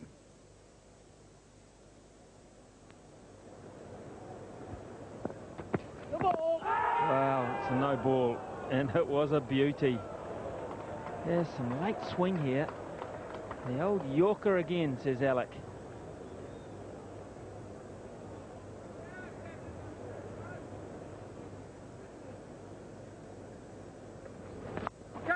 In the air, top edge, and taken. That's a beautiful catch from Nathan Astle, running backwards towards the pavilion. An error of judgment, a rare one from Butcher, and England lose their first wicket as tea approaches. Well, Mark Butcher has done so much good work for the last hour and a half. And just before the tea break, the Cardinal sin. He's played across the line. What a moment that was for the New Zealanders. You could sense by their celebration they realised how big a wicket it was, and what a bad moment for the England dressing room. Mark Butcher will have been livid with himself. 55 for 1 England, 117 runs still the lead for New Zealand. We'll take a break. When we come back, lost Mark Butcher before tea. A desperate blow. Mark Ramprakash is making his way to the crease straight after tea.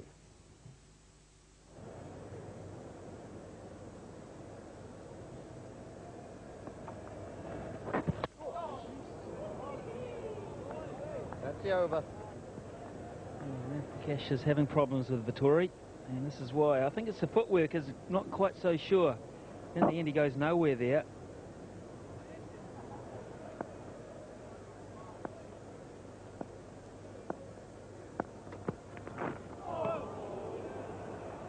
It's really good bowling. Springy, aggressive, sensible bowling. Stewart getting drawn into strokes he doesn't want to play. There's a lot of cat and mouse out in the middle.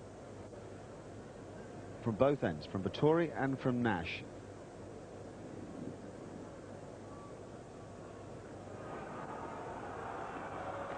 Oh.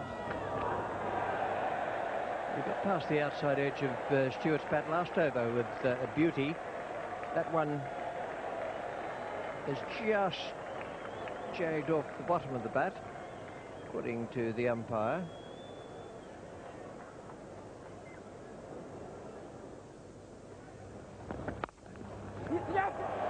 Nice back foot stroke. I reckon you could always tell with Ramprakash if he is in form when he's not just prodding forward, but he's got his back foot strokes and his footwork working okay. And he's hit this very hard. He rocked forward and then came back, used the crease nicely.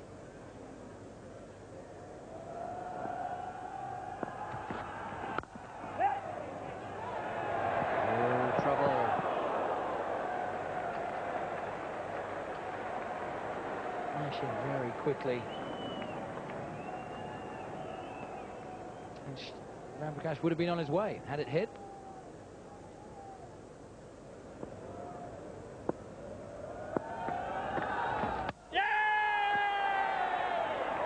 Just off stump. Reminiscent of the Mark Butcher stroke, although Butcher at least got an edge on it. And that has spun from, I reckon, around about leg to hit the top of off. Alex Stewart will be disappointed with this. It's spun, it's pitched just outside leg. Great view from stump cam. Vital breakthrough. Stewart's gone for 35. England now 71 for 2.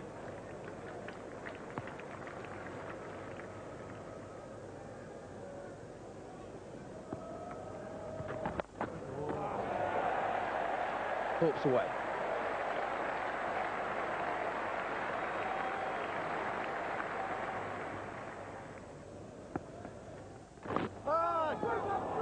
That was another quicker one, and this time it was the top spinner. It was beautifully bowled, a lot of variety. It's not easy to bowl accurately with variety all the time. That's 78 for 2 from 36 overs now. Chris Cairns now, and Thorpe has strike. What a good piece of bowling. Well, that's a stump buster, if ever I've seen one. Beautifully bowled. Cairns has got the Yorker through. There's a lot riding on him. It's a slower ball right up there, and Thorpe was through his shot. And Graham Thorpe's gone bowled for only 7. England 78 for 3. Here's Habib on strike to Cairns. And the big Yorker, the quick Yorker this time. It is stunning stuff from New Zealand. Their pecker is up.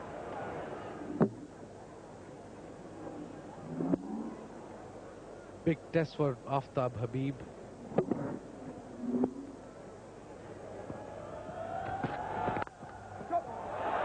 Well done. What a nice way to respond when the old heart's pumping.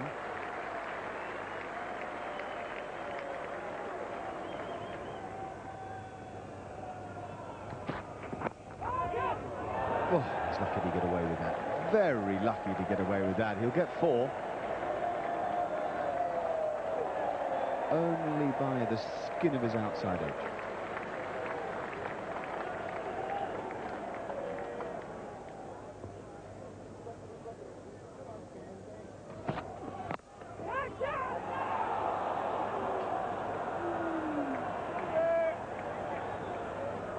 It's another slower ball. Squirted away. Yeah, look at that. That isn't a difficult chance either by, well, by anybody's standards, but Harris, who is an outstanding fielder.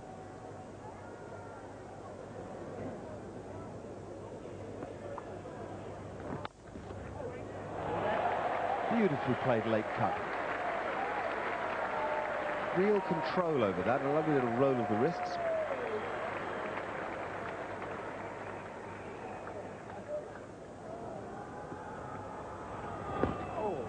And he's as good bowling around the wicket as over it. Nice, Kitty.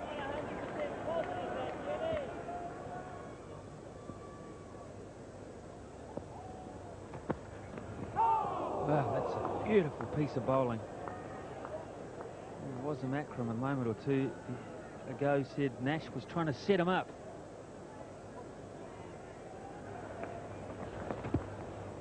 Oh, that's interesting stuff. Speaking of footwork.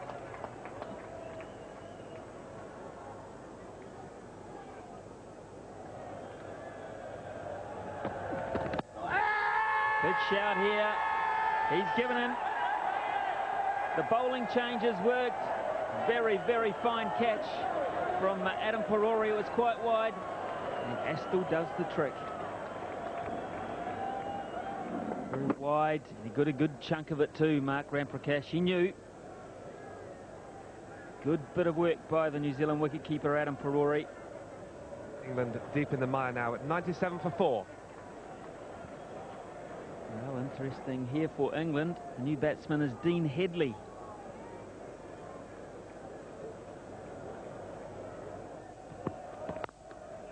Oh, that's a good shot. That is a beautiful cover drive. Well, take a look at this. This is what Aftab Habib's all about. This is the sort of thing I've witnessed during many a match at Leicestershire.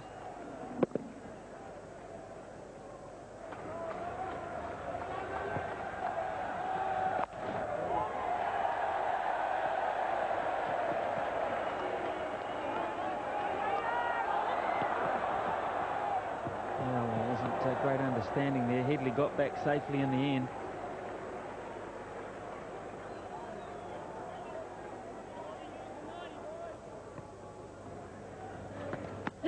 And a big nick again, is it? Well, the Kiwis are absolutely adamant. He is unmoved. Umpire Rudy Kurtzen. Unmoved completely. Terrific shout, a loud shout. They're convinced. Well, that is out.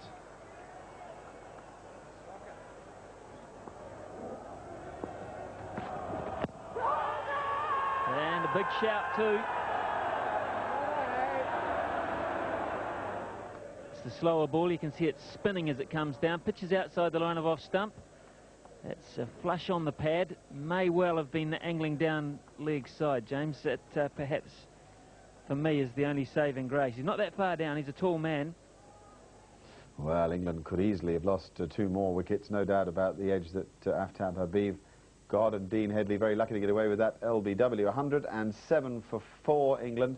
And you heard James Whittaker on commentary there. He said England are deep in the mire. The New Zealand bowlers did an extremely good job. Not much work for Jeff Allard. He was off the field with an injury for a time. 12 overs from Chris Cairns, 1 for 29. Another jaffer of a slower ball to Graham Thorpe. Daniel Vettori, top performance. 21 overs, 2 for 45 from him. No wicket for Dion Nash. He deserved better. And 1 wicket for Nathan Astrup. There it is, 65. In the second over of the day, Chris Cairns is bowling to Aftab Habib.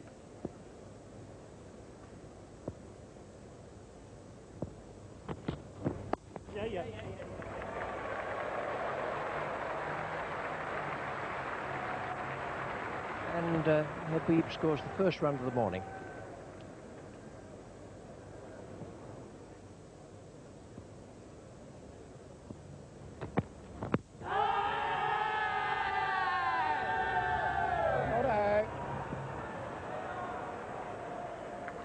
It's always worth thinking what would be the bowler's reaction if he were to be given out to that particular appeal.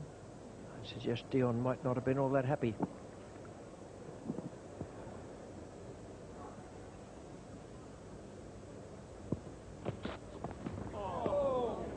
That was very well bowled by Cairns. It's done just enough going away from the bat to defeat the edge and the off stump as well.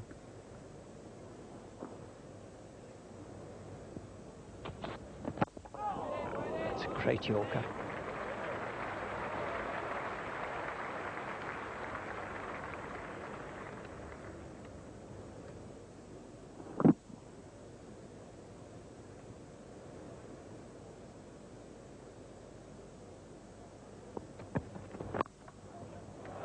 Good stroke.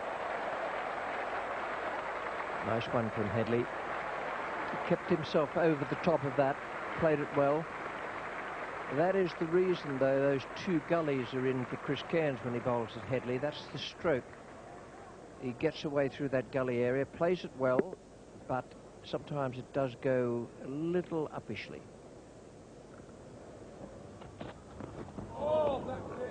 That's well bowled. Fishing. Known as fishing outside the off stump.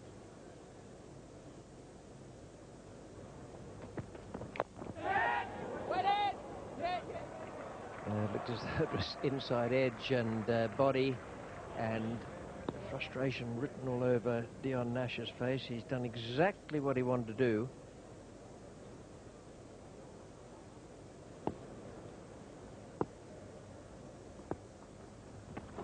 This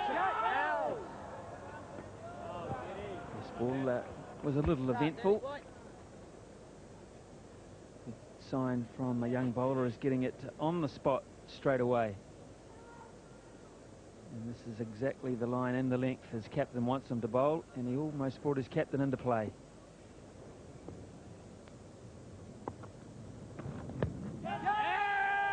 Once again, it's almost an action replay, wasn't it, of the first ball of the over. Spot on straight away. Clever change by Stephen Fleming.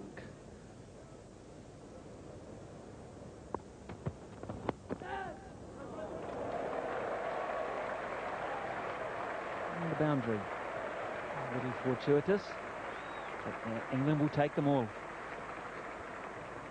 They will definitely take them all.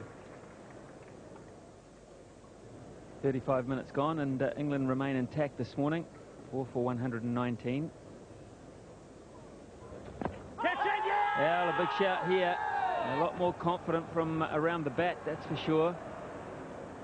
Rudy Kurtzen is simply not interested.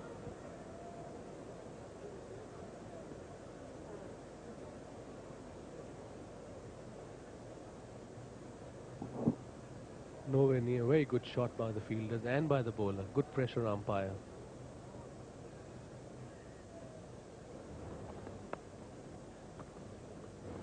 Oh, it's a fine shot.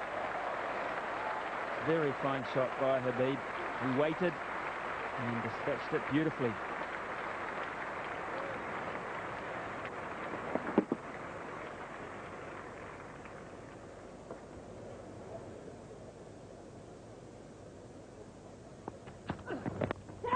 Edge, and Fleming takes the catch.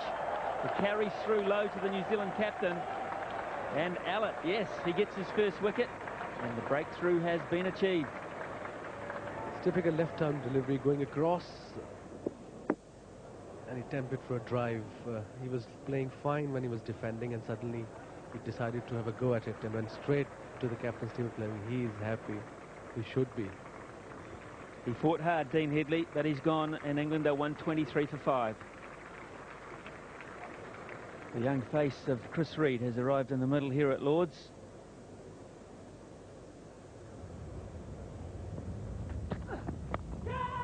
And gone. Alex done it again. It's been a very, very good spell for the New Zealanders. This time the catch is its second slip. It's Astle, safe pair of hands again. And Habib goes.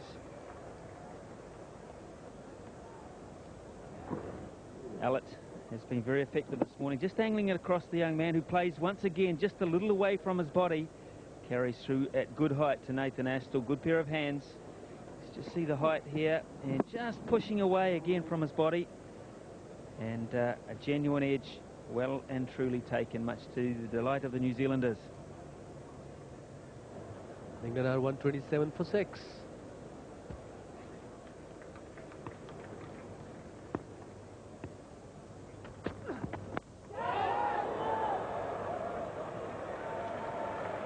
I reckon that came off the back of the bat. You know, that was the old periscope job. Shows you when you duck, get your bat out the way.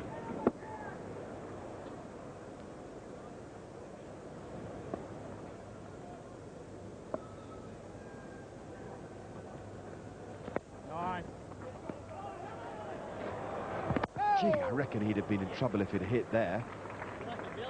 Caddick didn't seem to respond at all at first, and yet it was Caddick's call. Whether Reed edged it and went rather than Caddick taking charge of the situation, I don't know.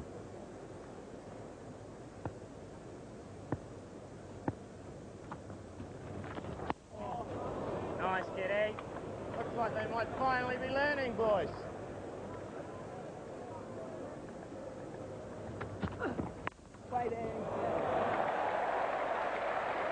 Run away down the hill, and won't quite be Chris Reed's first boundary in Test match cricket.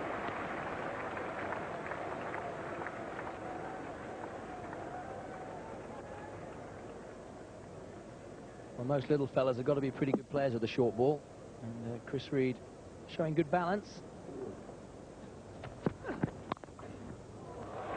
Nicely played. Really good, solid cut stroke.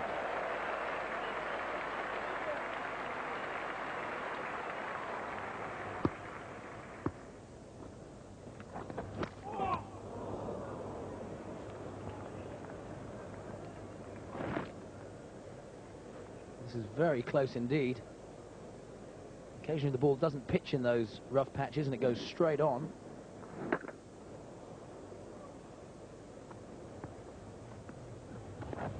Yes. Second excellent cut in just a few balls. Very fine effort to stop it. It failed, but it was an idea of New Zealand's commitment to their cricket in this game. And once again, it was that man, Matthew Horn.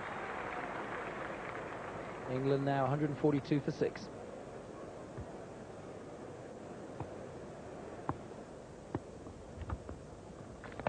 That's it.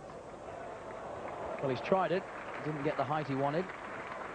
Roger Two's doing some very good work at mid-wicket. Just the single to Caddick.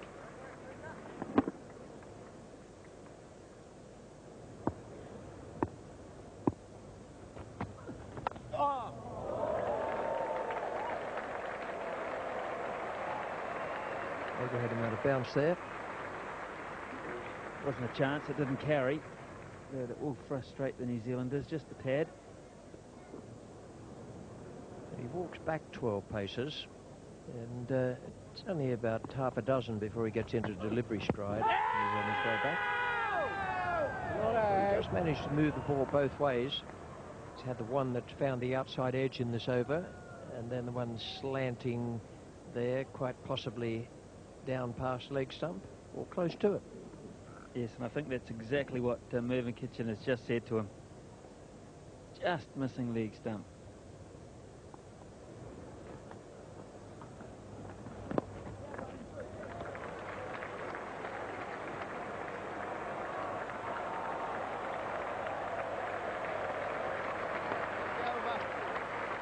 .150 up for England and 6 down.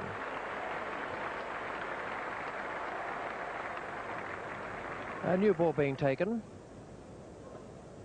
Reed and Caddick will treat this as a compliment.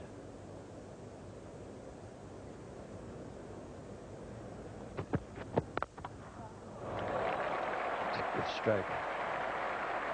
Lovely shot off the back foot. Might be one of the hardest strokes to play and play successfully, but it's also one of the more spectacular. Well, England may or may not get out of this, but every minute and every shot like this that the young man plays will do his personal confidence the world of good.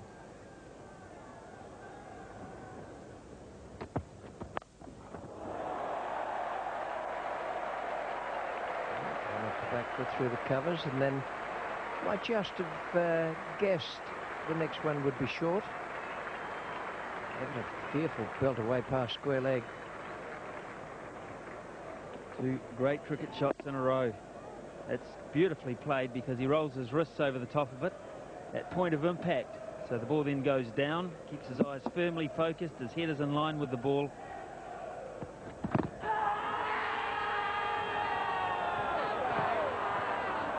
Just received a mild shake of the head from umpire Kitchen and a big inside edge.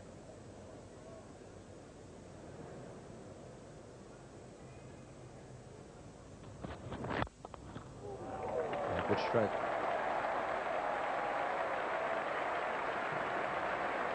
And Reed has the right idea. He just turns his back. May be able to hear it, but he doesn't necessarily want to see it from the bowler he's just struck for 4. Geez, been some good batting in the last 2 or 3 minutes, I must say.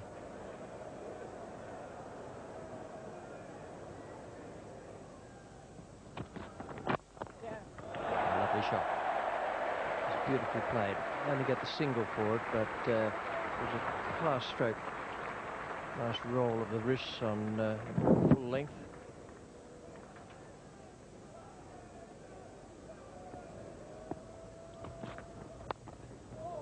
And that's well played.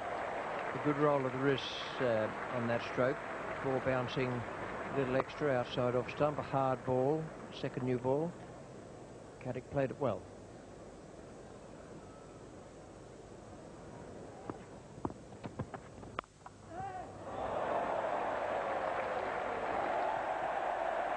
Two of them had a go at stopping it. The man at gully was hurling himself away to the left, and the man down at third man trying to race around. Jeff Allett trying to get around and dive to save the boundary. Neither came off. Yes, Chris Harris, a substitute fielder on in the gully. He put one down yesterday in that position.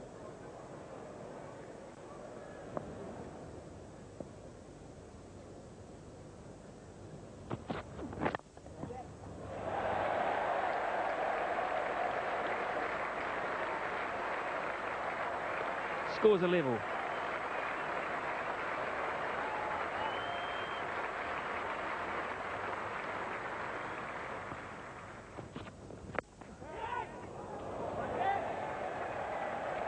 Safely away. Not quite where Andrew Caddick meant it to go.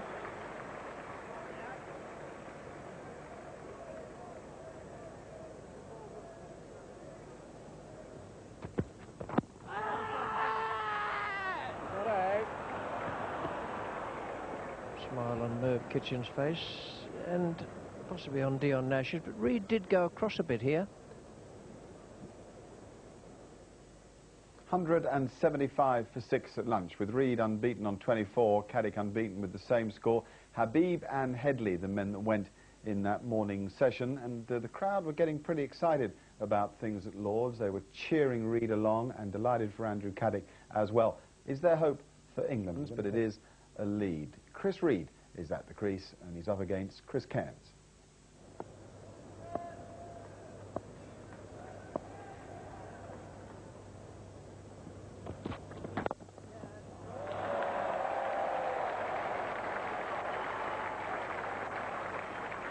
And a healthy partnership between these two with that scoring shot.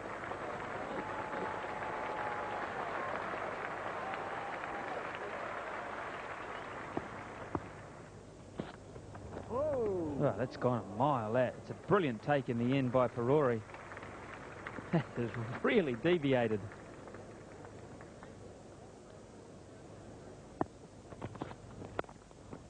Oh, good shot. Excellent cricket shot. Beautifully timed.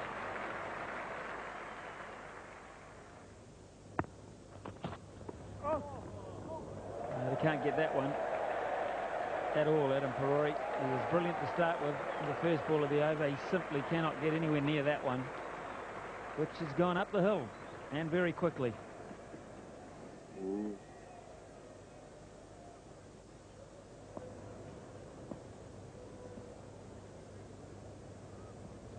The ball.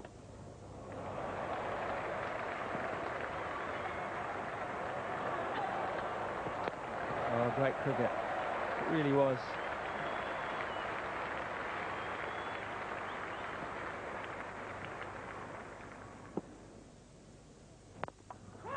In the air, but things are going England's way. That was the pull shot.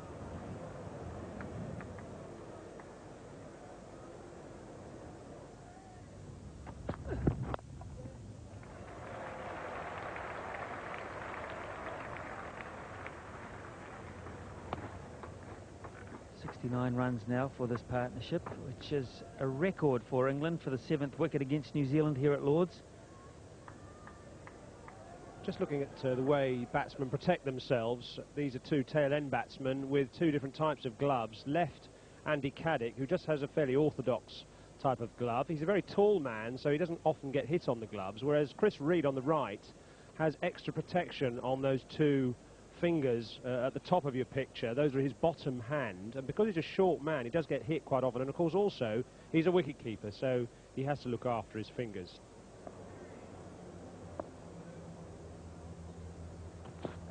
Oh. No, that hurt.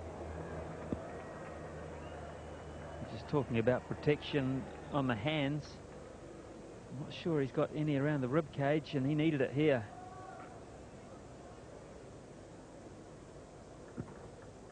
And I can assure you this hurts straight on his ribs. Ouch. Caddick has the highest test score of 33, which he achieved at Edgbaston about a fortnight ago. He's got it. That's his best score in test cricket.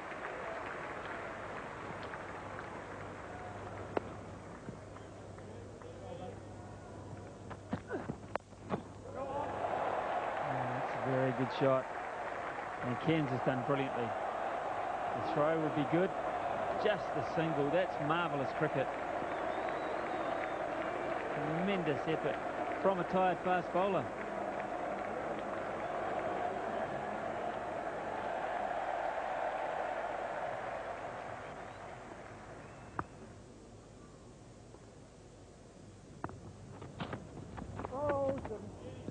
Beautifully bowled.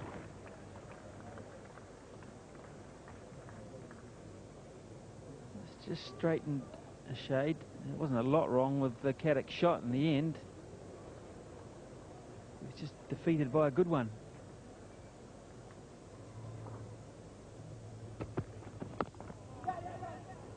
We've seen that with the good batting, there's no reason why you can't make runs, and we've also seen that there's enough turn, enough movement for all types of bowlers to enjoy themselves. That is the 200.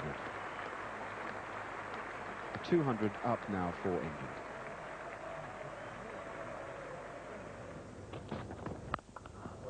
That is a magical shot. The ball bounced quite high on him.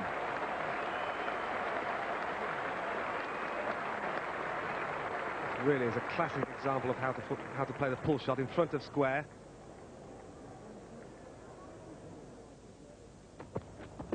Oh dear, that's kept so low, it's out. Had to be out. What bad luck for Chris Reed. Benefit of bowling very, very straight for Dion Nash. But the most impressive effort from England's new wicketkeeper comes to an end. There have been occasions today where the ball's kept low, the ball's bounced.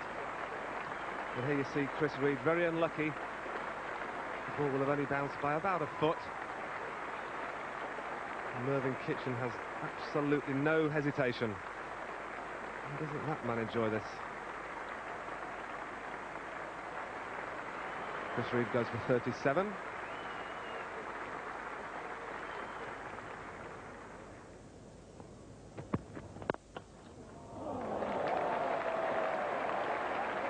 If Mullally would play like that for 25 minutes, England supporters would be roaring, not just applauding.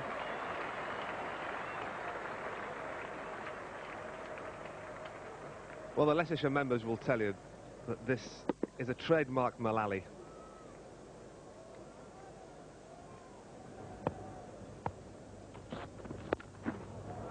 Oh, it's given that a good hit.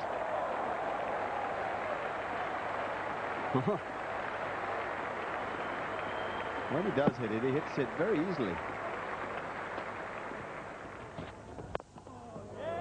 He's gone now. Just lobs it to mid-off.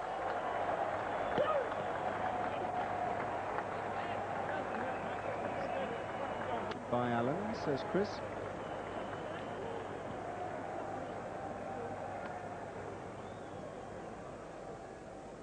Well, he played this ball effectively from the back foot, expecting another short ball.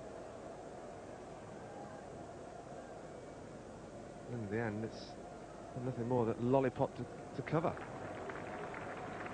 England 216 for 8. Alan Mullally out for 10. To tumultuous applause, Philip Tufnell enters the arena.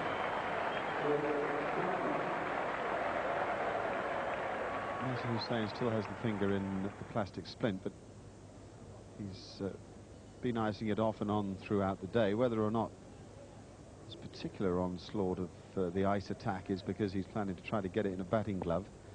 The key is he hasn't got any batting clothes on.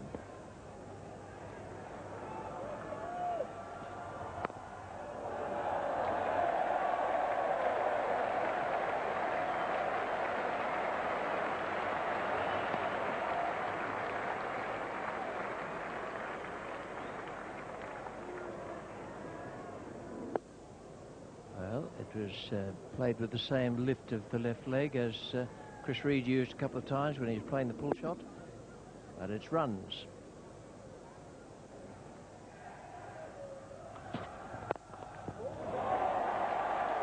That's a little classic, or a big classic, whichever way you like.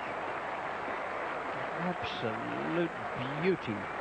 It was in the slot and Caddick has swung through A beautiful straight bat and hit it right down the ground, just over the bowler's head.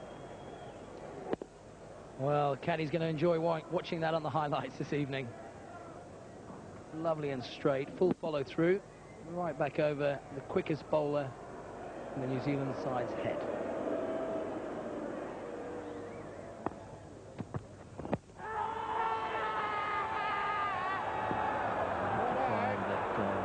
Every chance that was going to go down the leg side.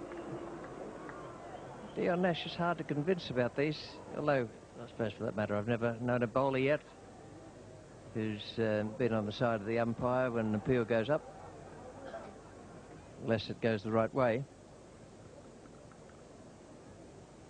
Well, that's very close indeed. If that hasn't caught the inside edge of Andy Caddick's bat, it may well have gone on to hit them.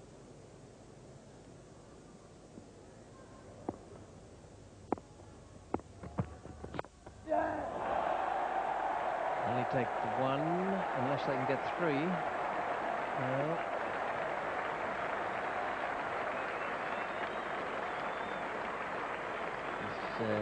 again take the risk that Tufnell can get through the next two deliveries. There's 4 balls gone this over.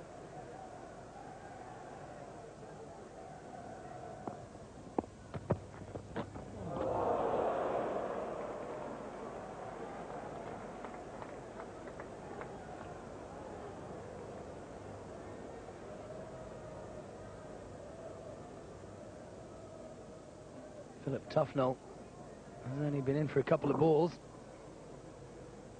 but he's given that the kitchen sink. He's tried to smear that over extra cover.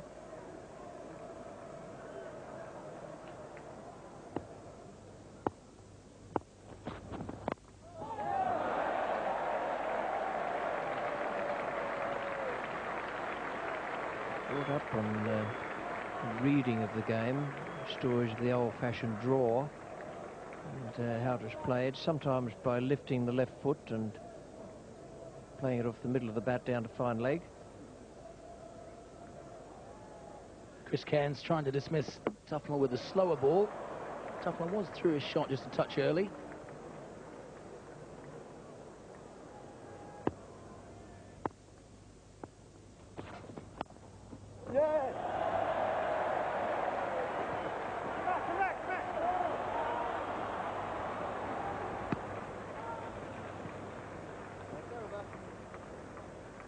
That's the over, 2:29 for 8.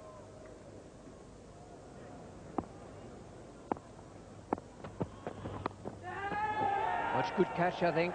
Very low down, and umpire Kitchen, a square leg, has signalled yes to Kitchen. But umpire Kitchen, now perhaps he didn't signal yes, perhaps he said, Just checking, fellas. just let's have a look. Just checking. And umpire Kitchen has asked for a replay. And Nathan Astle's getting pats on the back from his teammates. Phil Tufnell edging it low to second slip. Astle is the man there.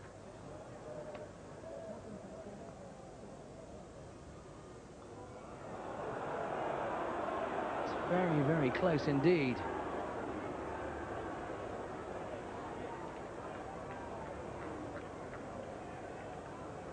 I don't know that that is conclusive. The umpire's called for conclusive evidence that the catch has been taken. I'm not sure that that shows it was conclusively caught by a second slip.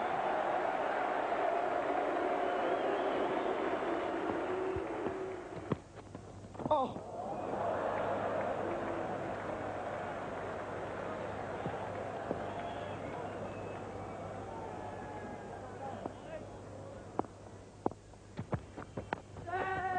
And the same fielder has put it down. And Astle won't be at all happy. Nash won't be at all happy. Fleming, can bet your life, he's not even half happy. And ironically, it was the first ball that Phil Tufnell decided to stay in line to. He didn't actually back away.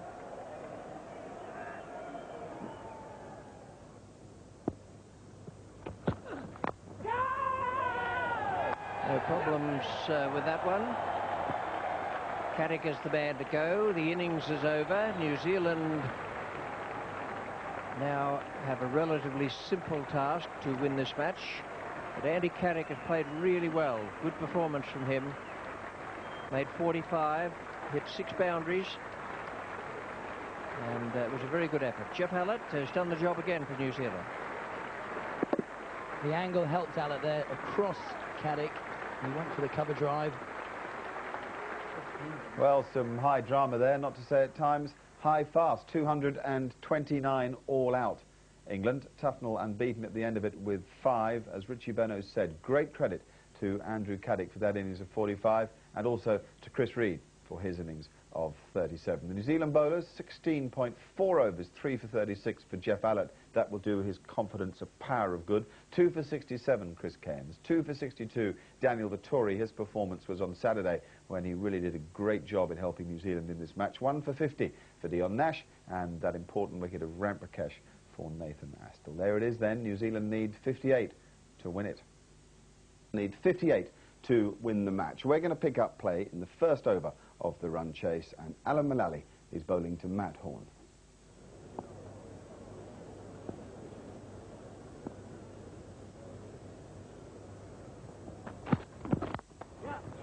There's the first runs in the chase.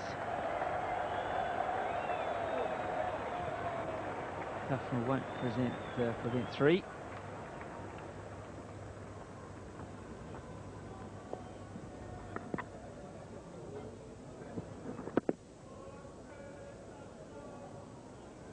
Matthew Bell. He's underway too.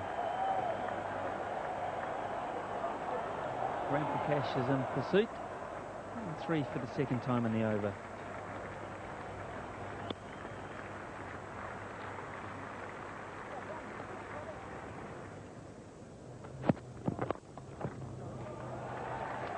And it's top-class shot.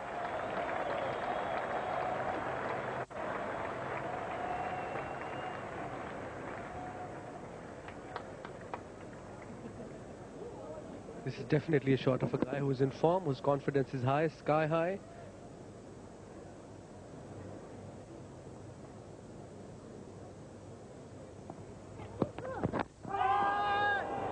Oof, that didn't miss leg stump by much. Very close indeed. It's 14 without loss.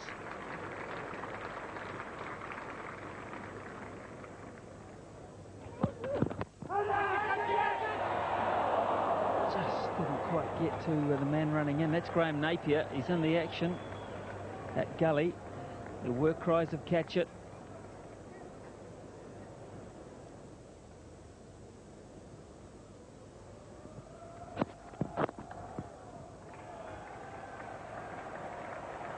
Certainly that is not the place to bowl. That'll run away gently across the hallowed turf for 4.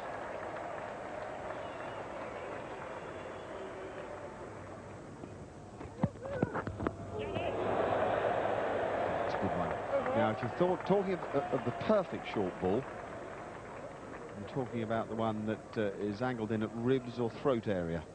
This isn't far from it.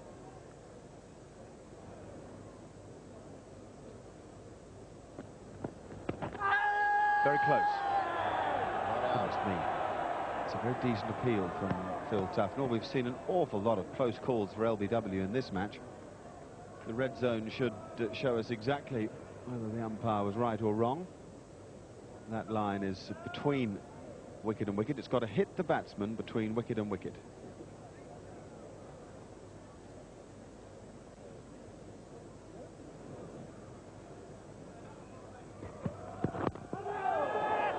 Yeah, got him. Kept a little low, nipped back a long way. Matt Horn has gone. Caddick gets reward for great spirit today.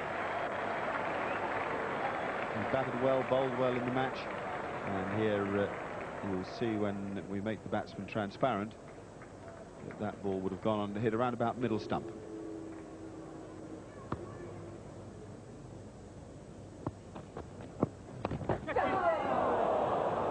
He's got away with it. And that one certainly has turned quite possibly out of one of those footmarks outside the left-hander off stump. Byes signalled against Reed.